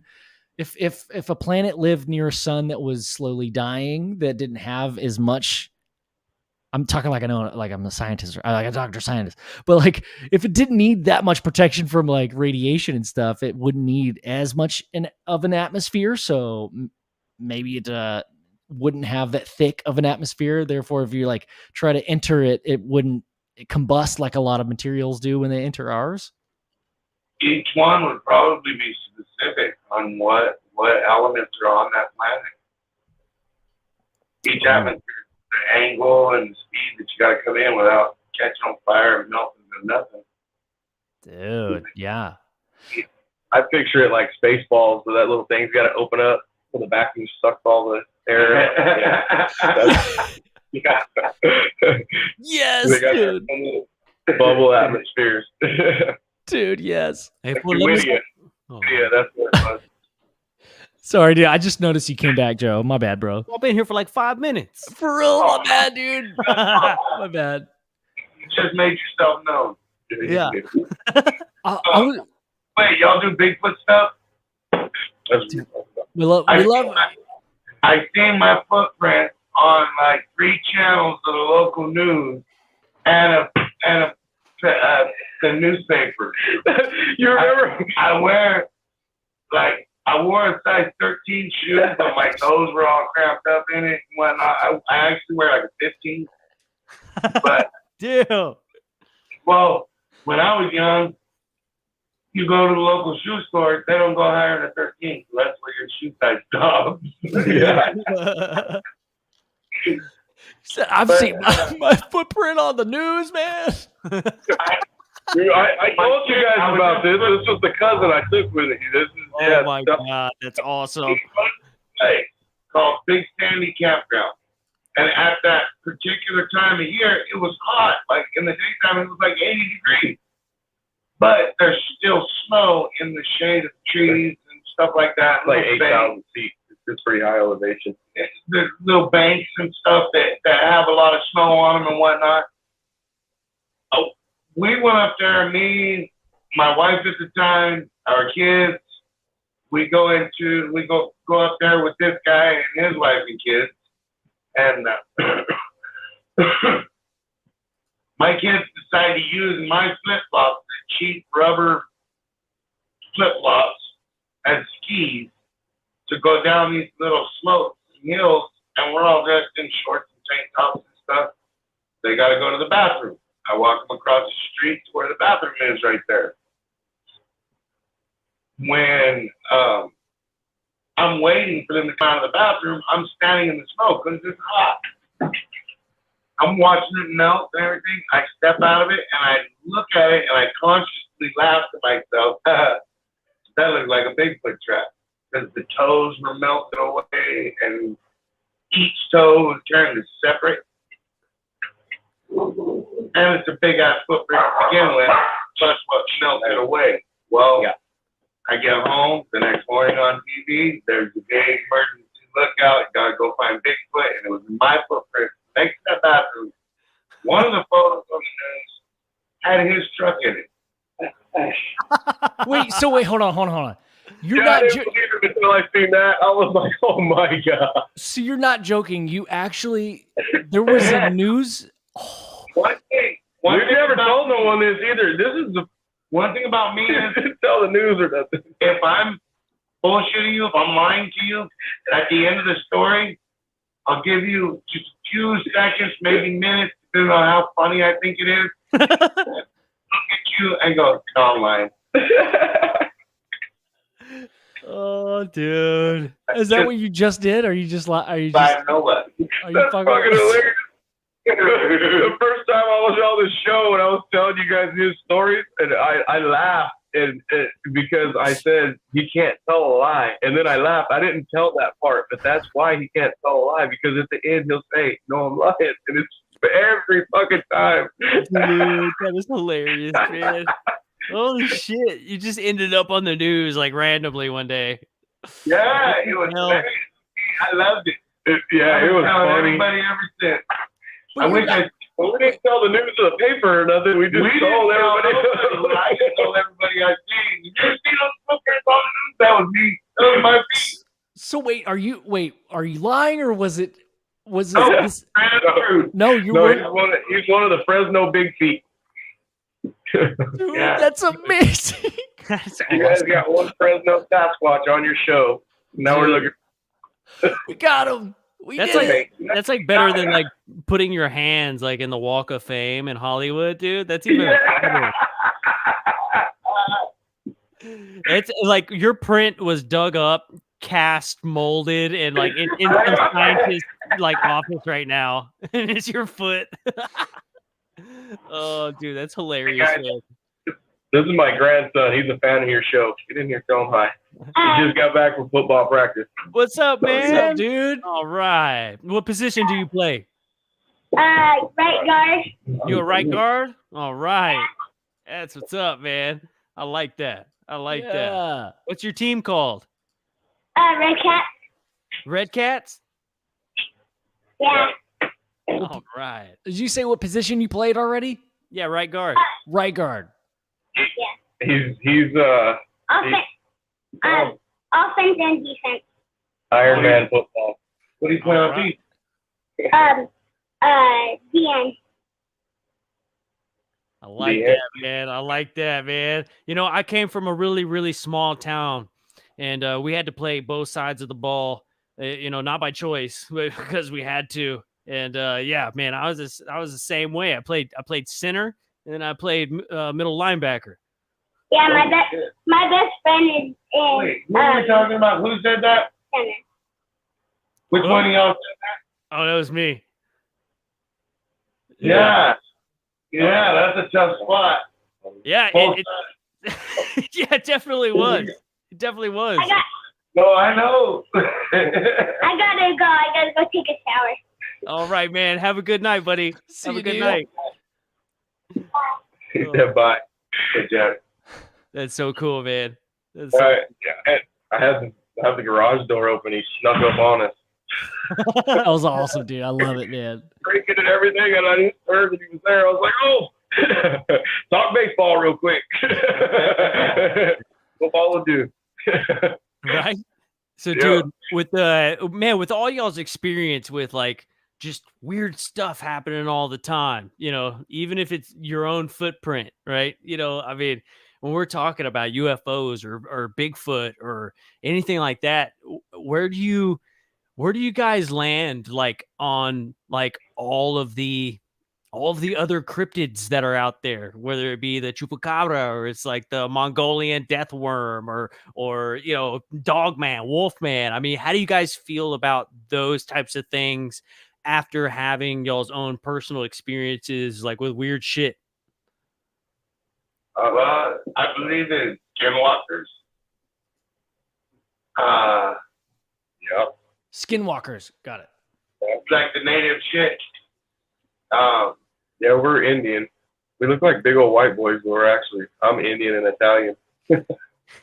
What? Okay. I didn't know that. All right. Yeah. So you're connected in a way. I feel like, just like spiritually, you guys were here first, man. My dear nutsack right there. My medicine bag. Is that really what that is? We show that again? It is really. Dude. I never take that off. It's always on. Dude, that's awesome. So what do you I mean, I kind of want to reiterate what Joe's asking of me. Like, is this like everything is possible with cryptids and UFOs and aliens and I kind of understand what you guys are asking, and for us, we're just living our lives, looking around, paying attention to what's going on around us, and we don't realize it's a big thing or something that hasn't ever happened to anybody else until we start telling other people, and they're like, "Oh my goodness!" And we're like, "Real?" Like, yeah. I mean, it was kind of out of ordinary, but I wouldn't expect this response. And then pretty soon we realized everybody's having that type of response. Yeah, man. Yeah, like back to were we scared when we seen those lights? No, because that's part of it too, because we don't know what that is. We're not scared of it. Yeah, we don't know what it is. We're not scared of it. What the hell is we don't know. Wired to or whatever? Yeah. Why is it lighting up on us? Yeah, why is it flashing us like that? But we're not scared of it. We just, honestly, I don't know if no one's ever seen that before. We grew up out in the country. When we tell people, so far no one knows what we're talking about. Yeah. But yeah, it's pretty nuts. It's the reaction people that tells us that it's so crazy. Yep. And then when we tell those stories, like before, I wouldn't have talked about it before the show, guys. It helps. It really does help people. It helps people know that, okay, no, and not everyone's gonna make fun of you, So that helps tell stories like that shit in the bar or show those videos, and then look especially when they have big boobies. Yeah, that was the gravitational pull. It sure was. Man, Missing time is awesome. Yeah, but yeah, we end up in there showing pictures, and then somebody shows us a picture. That was kind of weird. I was honestly going out and looking for something, and plans changed for one drink, and then a lot. One drink. Yeah, but then we ended up seeing something anyway. Yeah, you still found it. Yeah, off someone else's drone. Dude. So, is there? Yeah. We were talking about this on the last show, I think. Is there a line in the sand for you guys? Like, if somebody were to say something, you're like, that's just fucking crazy. Like, no. I've been there and I've seen what heaven looks like. I tried to break in, and my grandma laughed at me and told me, it doesn't matter how many of them boards I break, it's not my time. And it was like, huh? And I woke up a month and a day after I crashed a motorcycle. Whoa. Like, dude. How many times? 6 times, huh? 8 times. 8 times? 6 days. 6? Oh, that's what it was. Yeah, he died 8 times. 8 times in 6 days, they had to restart my heart. Whoa, dude.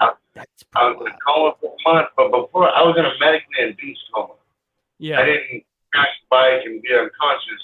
I crashed the bike, laid there mangled on the ground, told my niece, yeah, I fucked up, but go ahead and get married. I'll be all right. These guys will patch me up. Whoa. When I got my injuries were so bad that they needed my body to shut down and go to a primitive state so it would heal the vital parts of me as opposed to my broken toes and hands and shit like that. Yeah, it was a crazy ordeal. I tease him. I tell her his X-rays look like the Terminator. That's so much steel in him. Really, this is like when you look at him, everything's connected by metal, and then there's a bone. That's crazy. Dude, so what was that like, dude? I mean, was that like you're just riding along and then all of a sudden you wake up one day? I don't specifically remember the accident. I do know that from what I'm trying to conclude in myself by asking questions to the guy I was riding with, his saddlebag fell off. I locked up the back brake and tried to slide back in behind his bike. When I locked up the back brake, I put my bike sideways and I caught the saddlebag in a wedge between the tire and fender. And then when I got off the brakes to try to make something different happen, I went into the grapevines. Took out 6 imposts and 5 bikes. The imposts were not 3-inch standard imposts. They were railroad ties. They're old railroad ties. So heavy railroad ties. I pulled 6 of them out of the ground, and my bike pulled 5 by. Holy shit! Yeah, to me, like telling the story. Every time I tell it, I'm like impressed with the fact that I'm still alive. I didn't even have a helmet on. Yeah, no helmet. Dude, The guy that lost his saddlebag was getting married to my niece.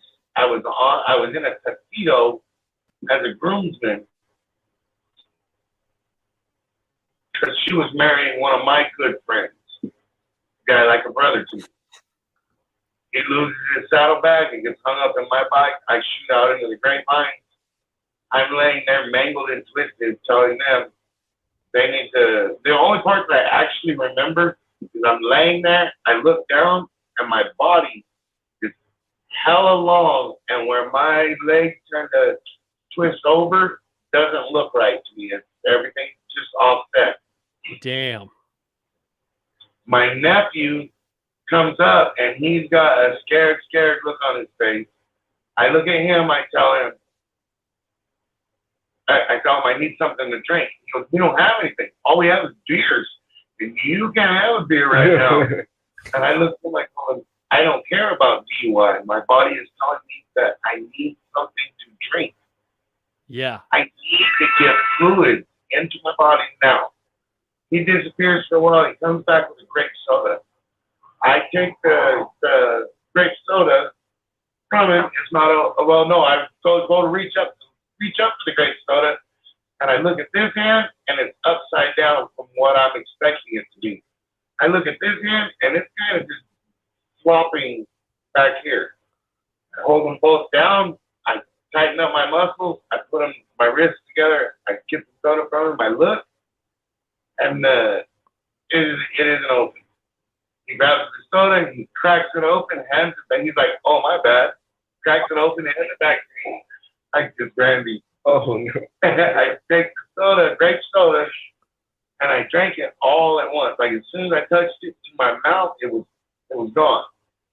I looked at him and said, do we have anything else? And he was like, I don't have anything to give you right now. And then the ambulance pulled up, and that's the only stretch I can remember because I dreamed it like maybe 7 months after I woke up from the coma. And when I corresponded it with everybody else, they said that that's exactly the event that happened. I remember that, and I remember taking one shot on the bed of the pickup before we left. It was both dreams that I had after the incident, and I talked to all the people that were there. They said, no, that's memories that came through while you were sleeping.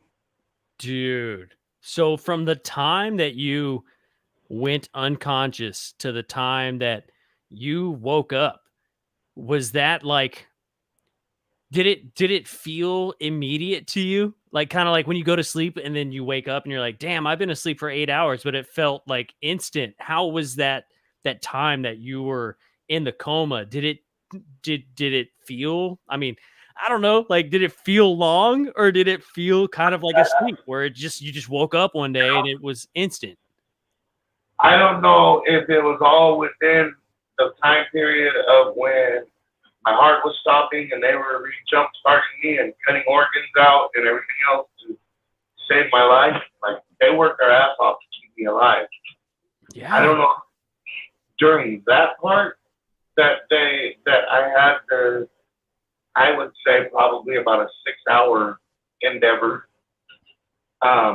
Or if it was during my coma time that I had that 6-hour endeavor where I wake up, I don't remember an accident, I don't remember nothing. I just look around and start trying to reason, where am I at and what's going on? I look around, everything is wet, everything is dark. I don't know, I'm looking around what's going on.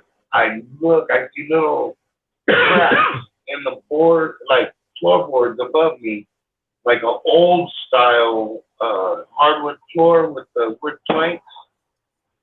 That's the way my grandmother's kitchen was when I was a kid.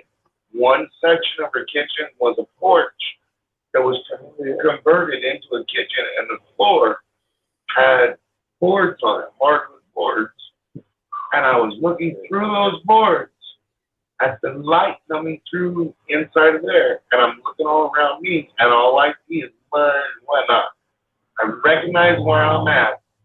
I'm looking around, trying to figure out how I got under there. No recollection of anything other than I am chest deep in mud, and I can't move. I can't. I'm when I try to grab the ground and push myself up, like it's slipping. I can't get no traction. I was just stuck, and I look up, and maybe 6 inches from my face are the floor joists that hold the floorboards to go across.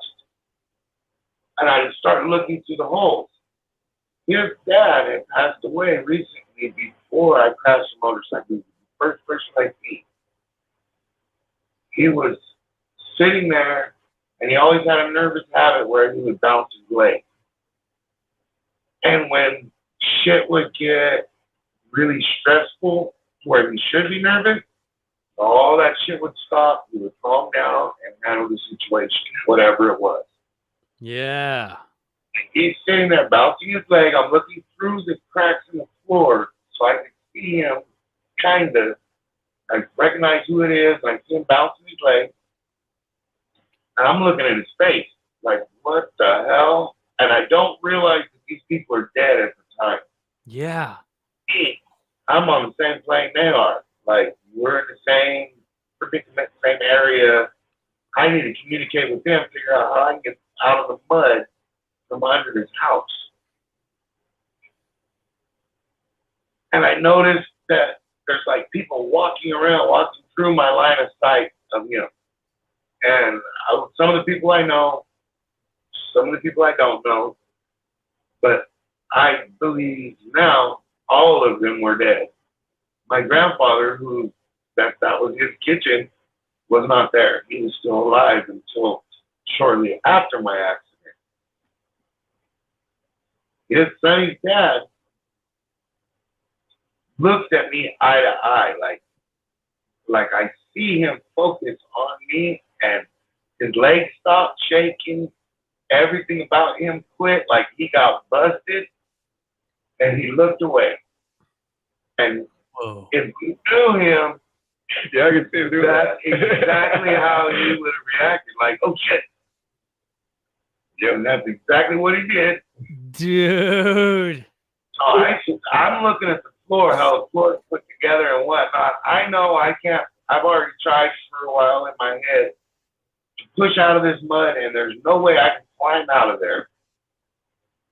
But I can reach them floorboards. So I push with everything I can on this thing. And mind you, at the time, I was 6'4". They gave me an inch when they put my spine back together. So now I'm 2'5". Nice. No. It's all torso. I started off with a long torso anyway. So Dang, my wiener needs to get in a motorcycle accident. The best part about it, the stories and the scars, right? Yeah. But I don't remember where was that? Floorboard. Oh yeah, I see the floor joist and the boards that go across. I push as hard as I can on one side of the board, and I'm punching the other side, knocking the nails loose. I get the board to twist enough so I can get to break.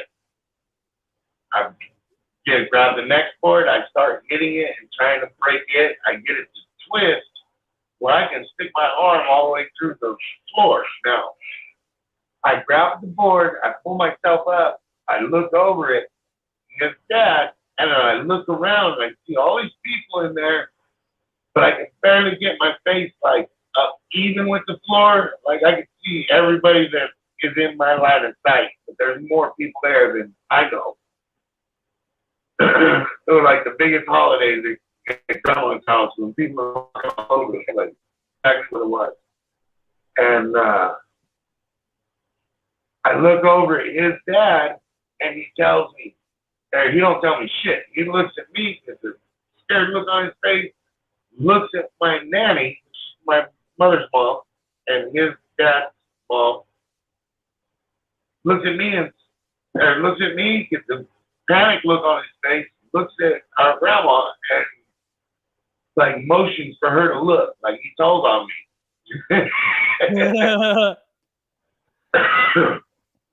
She came over, stood over the top of the hole that I had knocked into her floor, and laughed, and she said, "Son, it don't matter how many of them boards you break. You cannot come in here yet. It is not time for you to come in here." And then I woke up July 2nd. I crashed the bike on June 1st. I woke up July 2nd, and from then on, I've been recovering and remembering more and more as it goes along. Holy cow, dude. Whoa. That story's amazing. It's like, dude, that's like the like a, you know, you always hear about these near-death experience stories that people have, and that's exactly what that is, man. And it's like, yeah, I bet the light didn't come from like a light bulb. Nothing had a shadow. Like the light came from like the cabinets were that tint because the light, they were lit up that color. The people were bright because they lit up that color. I don't know how to explain it other than everything I've seen in there emitted its own light. It didn't have a light source like a light bulb in the room. holy cow, dude. So this is like a an in between dimension, maybe like a. Do you think maybe you experienced purgatory in a way where you were in this in between? I grew up in Fresno. I know a little bit of everybody, and all my Catholic friends say purgatory. They say I was in that dark, dank place where you haven't done what you need to do yet. And I feel like you had. I've lived as a pretty good dude my whole life. Like you said, I don't lie. How you fuck up things, you don't lie. As soon as somebody asks you about it and you don't, yeah, that was me, you're in trouble.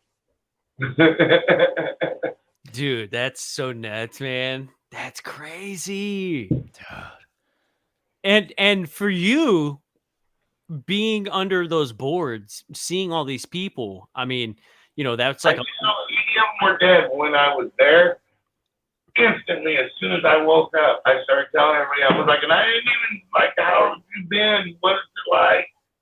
Nothing.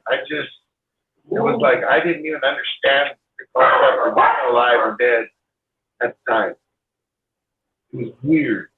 Man, yeah. I mean, that's it almost sounds like it's a little bit of both.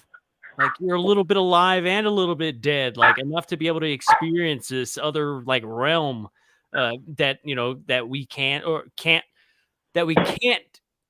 experience. But as we were talking about a little bit earlier on the show, the enlightenment and like being able to like access these parts of your consciousness. Can you actually go to these places without having to have that type of experience? I mean, like that I mean, dude, I'm you painted such a good picture for me in my mind, with the boards and the people and the light and everybody emitting their own light. Like that kind of gives you the idea of like when people say, yeah, dude, you're all energy. Like that's all you are. Everybody is just energy. Everything, the walls, the rocks, the dirt, like the trees, everything is energy. But since we can only see such a small fraction of the light spectrum, in these other realms, dude, like, can you imagine if we could see this large spectrum of light, if that's what we're going to call it? Like, could we see ourselves, like our energy emitting its own light all the time, just in this 3-dimensional world that we live in? We can't see it, but it's there, just like all of these objects we see in the sky. Sometimes you can see that light, but when it chooses to show you its own light, it will emit that light to you. Like that's me personally, I've always been a skeptic. I never if somebody told me some weird stuff, and I had an uncle that was locked up over some government shit. Yeah, very real in this day and age. Happened to him 42 years ago, I believe. Yep. He worked at Lockheed Martin. He says he got run off the road by black government vehicles into some pillars. And from one of the stories that I've heard, and I don't know how much of it was trying to pad me to not think my uncle's crazy or just the real shit that was going on, because I was 2 years old when the accident actually happened, and everything else was stories. Yeah. They said that for about 6 months after the accident, his girlfriend agreed with him that a bunch of black cars pulled up around him, and a big black Suburban pulled up beside them and ran them off the road into the pillars that held the freeway.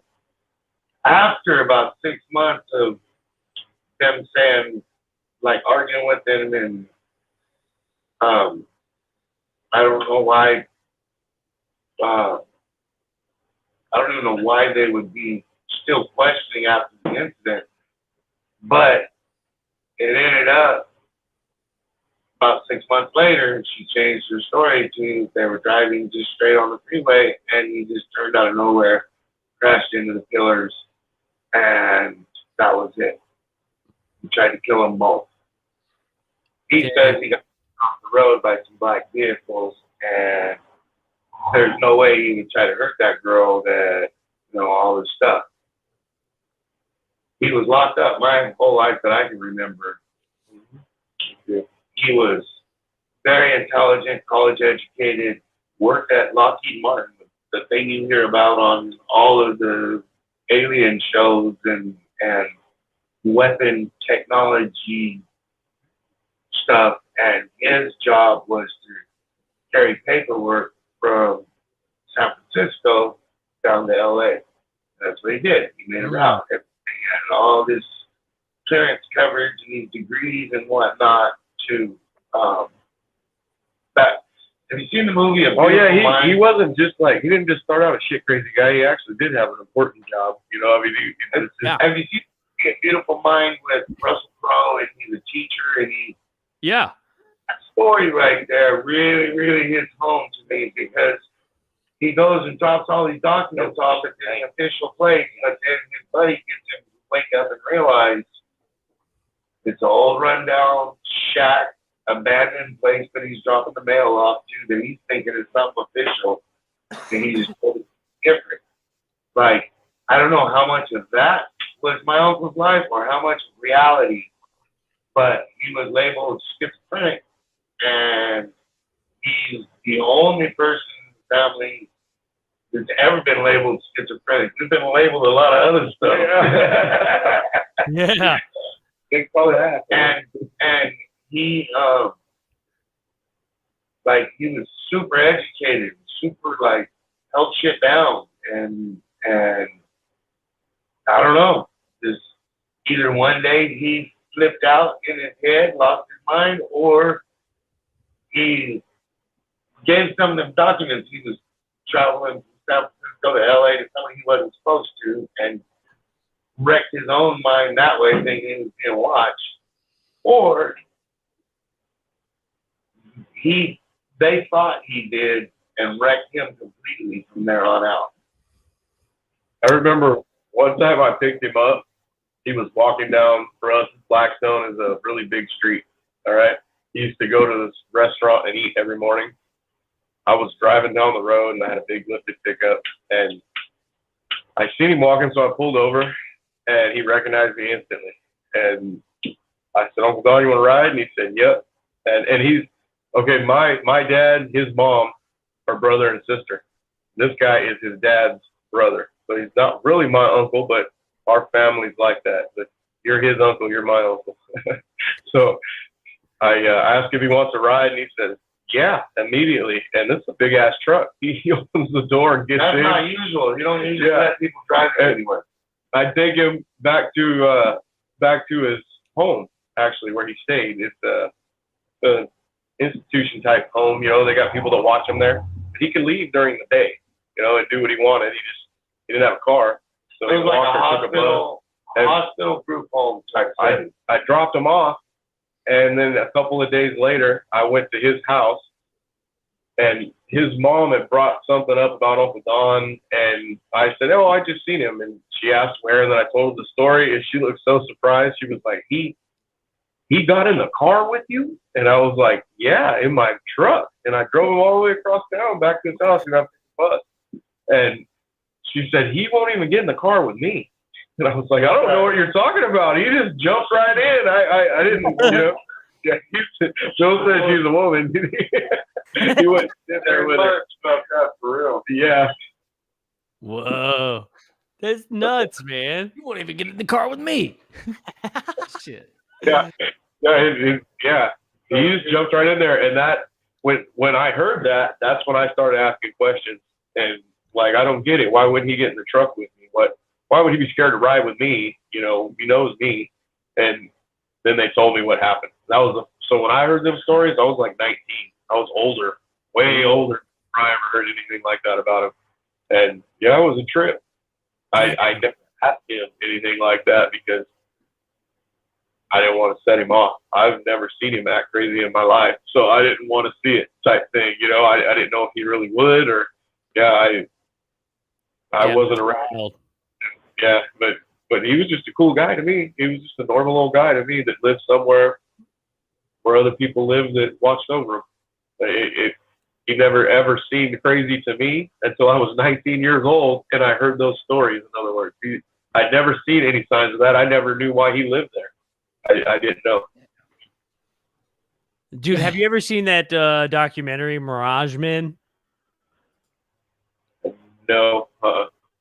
It kind of gives me this Mirage Men vibe where, like, so it's basically about this guy who lived across the street from a military base, and he starts seeing some stuff over this military base, and so he's trying to investigate what it is, and he ends up like building.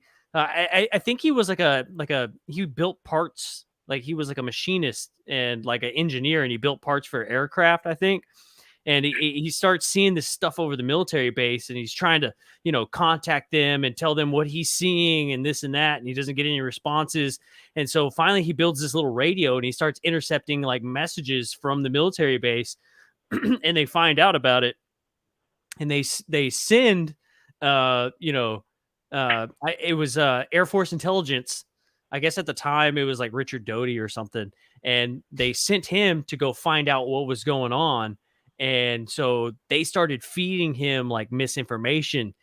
And, they were like, yeah, what you saw was a UFO. You should totally keep this to yourself and like this and that. And, he was like, oh, okay. So he thinks he's starting to help the government. And then he starts seeing like all these like vans outside his house and stuff. Turns out the NSA got involved, the intelligence was involved, CIA was involved. Like there was all these different people involved. But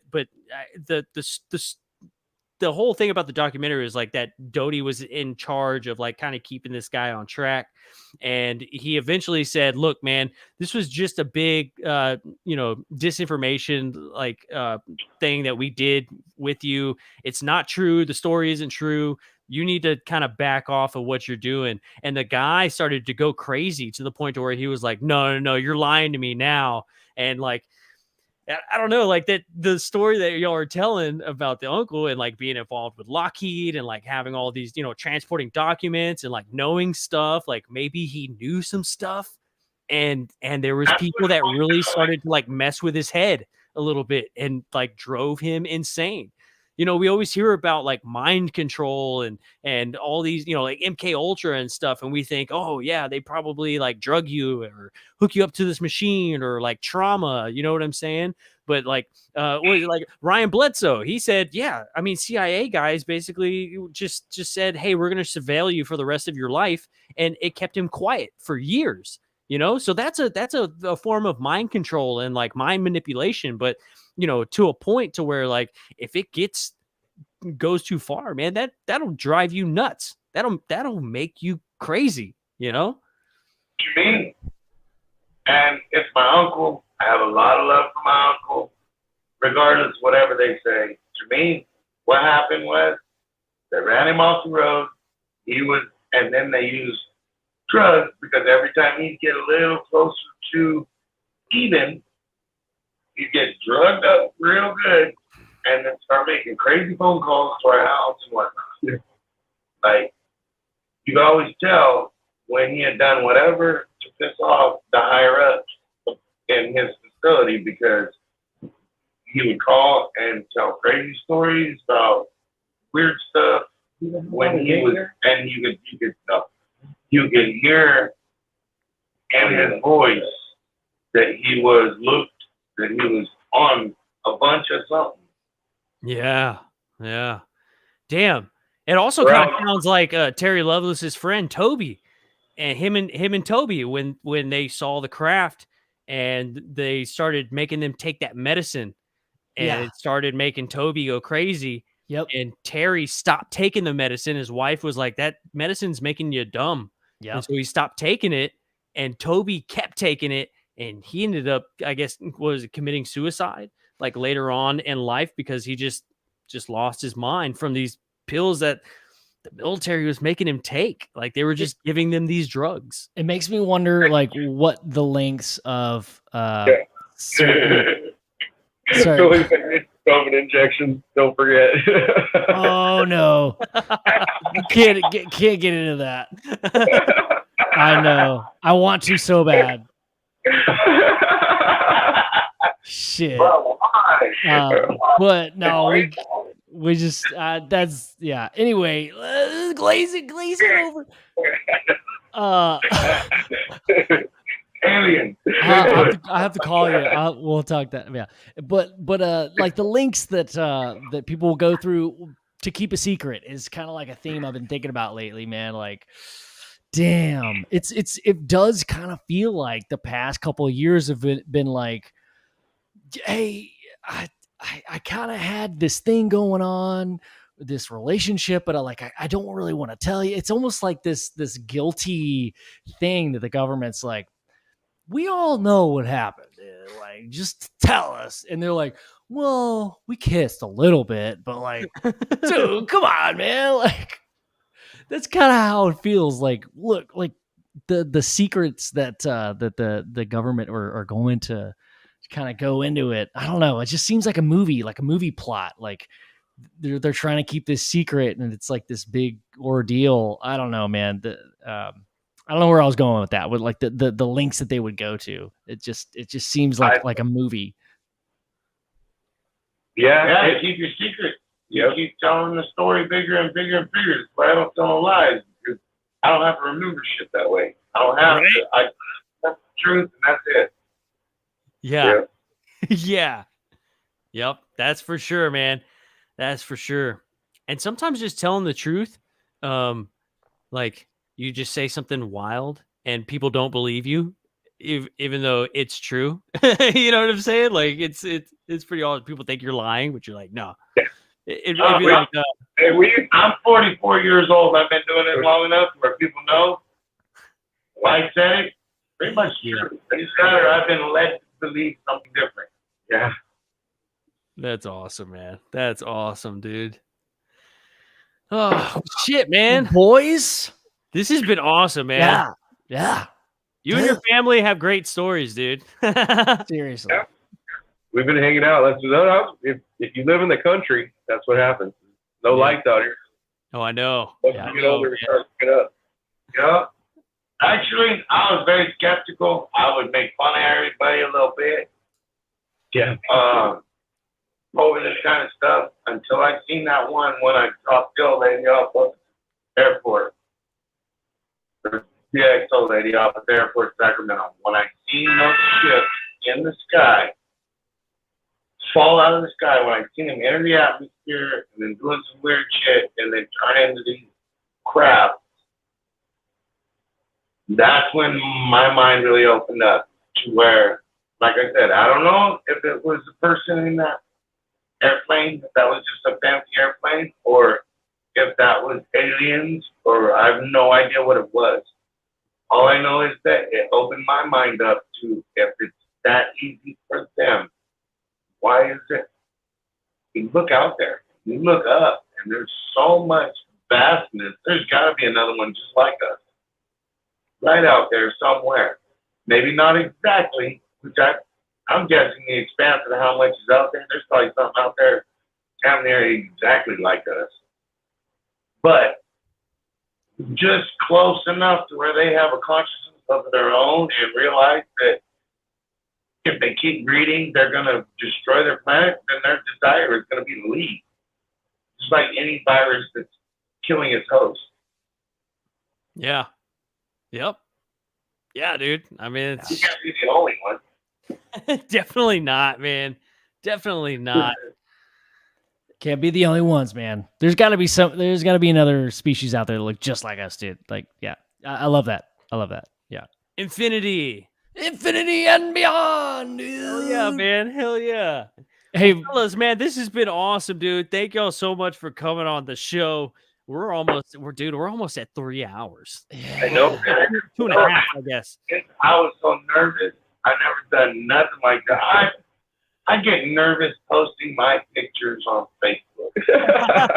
Well, I'm glad you came on tonight, man. It's been a lot of fun. yeah, And seriously. you know, anytime Sonny hops on, man, you're more than welcome to come on and chit chat with us, dude. We kind of have a open door policy. Anytime, for the guys. show. Am I famous yet? Is he famous yet? You are famous, dude. Yeah, dude. So famous, you're infamous. So famous, dude. You're not Chad Smith famous yet, but you're in. No one's as famous as Chad Smith. Okay, Definitely Let's get not. that straight. Yeah. Definitely not, dude. What's your name up here? Is it? Papa Willie. Oh yeah, Papa Willie. No, we got Big Willie and Papa Willie. Papa Willie. I love it. I love it, yeah, man. dude. Hell yeah, dude. Well, that They're sounds big good. Yes, dude. All right, guys. fellas. We'll talk to you soon. So we're gonna close out the show. We're gonna let you guys go. We'll talk to you later, man. I love you, kids. Bye, See guys. you when I go. Dude. Later. Oh, you're to his kids. You're My right. Okay. kids, not y'all. I care about you guys, but I don't know if I'm in love yet. All right, Dude, love it, man. dude. Oh yeah, dude. Love those guys. Yeah, Freaking love man. those guys, man. Me too, man. Me Yeah. too. They always got cool stories. Dude, the best stories. Oh my god. I love it. The story of like the purgatory thing, man. Like after his crash. That was pretty nuts. That was wild. I Honestly, love I think I came in like halfway through it because I just like picked up a drink and like I didn't catch the first part of that. But he crashed his motorcycle. Yeah, I put that together. Well, like, dude, That was the first part, dude. that was the first part, dude. It reminded me of that scene in Interstellar where he's like in between dimensions and he's like trying to communicate with his daughter or whatever. Like, that's what that reminded me of. Trying to push the books off the bookshelf, you know, like dude. almost like trying to push through the floorboards. Like, yeah, bro. Everything's based on something, right? That's right, dude. That's right. Oof. Fuff. How has this gone by for 3 hours, dude? Like, Dude, I have no idea. I didn't know if we were gonna make it past like the hour and a half mark, and here we are. We were struggling, yeah. So thanks, Sonny and Billy, for coming on. Today was a rough one for us, man. Thanks everybody for putting up with that and hanging out with us for, seriously, for tonight. I promise we will be way more prepared next week. Yeah, we'll actually have some cool shit to talk about next week. For That's sure. right, dude. That's right. Well, that's it for me, man. Yep. Hey, just everybody know, man. Hey, we love y'all, and thanks for hanging out with us, and we'll definitely see y'all next week, man. Definitely. And hey, yeah, after, I mean, if you're watching us live on YouTube, check out Spaced Out Radio. They come on in about 15 minutes, so check them out. They're freaking awesome. Dave's got a Spaced Out Radio. Check them out on YouTube. They go on live. Yeah, just gonna give a shout out to our boy, dog. Hey, and don't forget, if you guys do try the Manscaped, don't use the code until the 20th. The 20th. Okay? September 20th. September 20th. Don't use the code because you will get 100% off. You will get 100%. Yes, dude. And it's UFO Garage. Yeah, it's just right? Check UFO out Garage. September 20th, man. Let it fly, UFO Garage. Yeah. And yeah, man. And your balls will thank you. Your balls will thank you. Your balls will thank you very sweetly. Well, that's a good way to end the show, right? Yeah. Hell yeah. Yeah, it's a good way. All right, guys. One more thing. Big Willie this Saturday at 8 o'clock. Saturday. Check out Big Willie. He's the new weekend host of the UFO Garage. He's the new UFO Garage host of the weekend, dude. That's right, dude. That's right. Bro, I'm so excited, man. People are going to love it, man. Willie's going to kill it. Big Willie. He's talking about CERN. Holy shit, dude. That's going to be dope. And if it's anything like I know about Willie, he does his research, man. Yeah, he does. Unlike you and I, he does his research, dude. Willie, you got way more kids than us, dude. How the frick do you find the time for this? How do you find the time? Oh, dude. Yeah. So check him out. Big Willie. He's going to be on UFO Garage Podcast on his own show Saturday night. Go check him out. I'll be there. I'll be there. Hell yeah, dude. I'll be very, very aroused. Me too. Probably. Well, more than likely. Yeah. Hell yeah, man. All right, All right, guys. Well, hey, this has been another episode of UFO Garage. Yeah, we'll see y'all next time, man. Have a good one. Peace, y'all.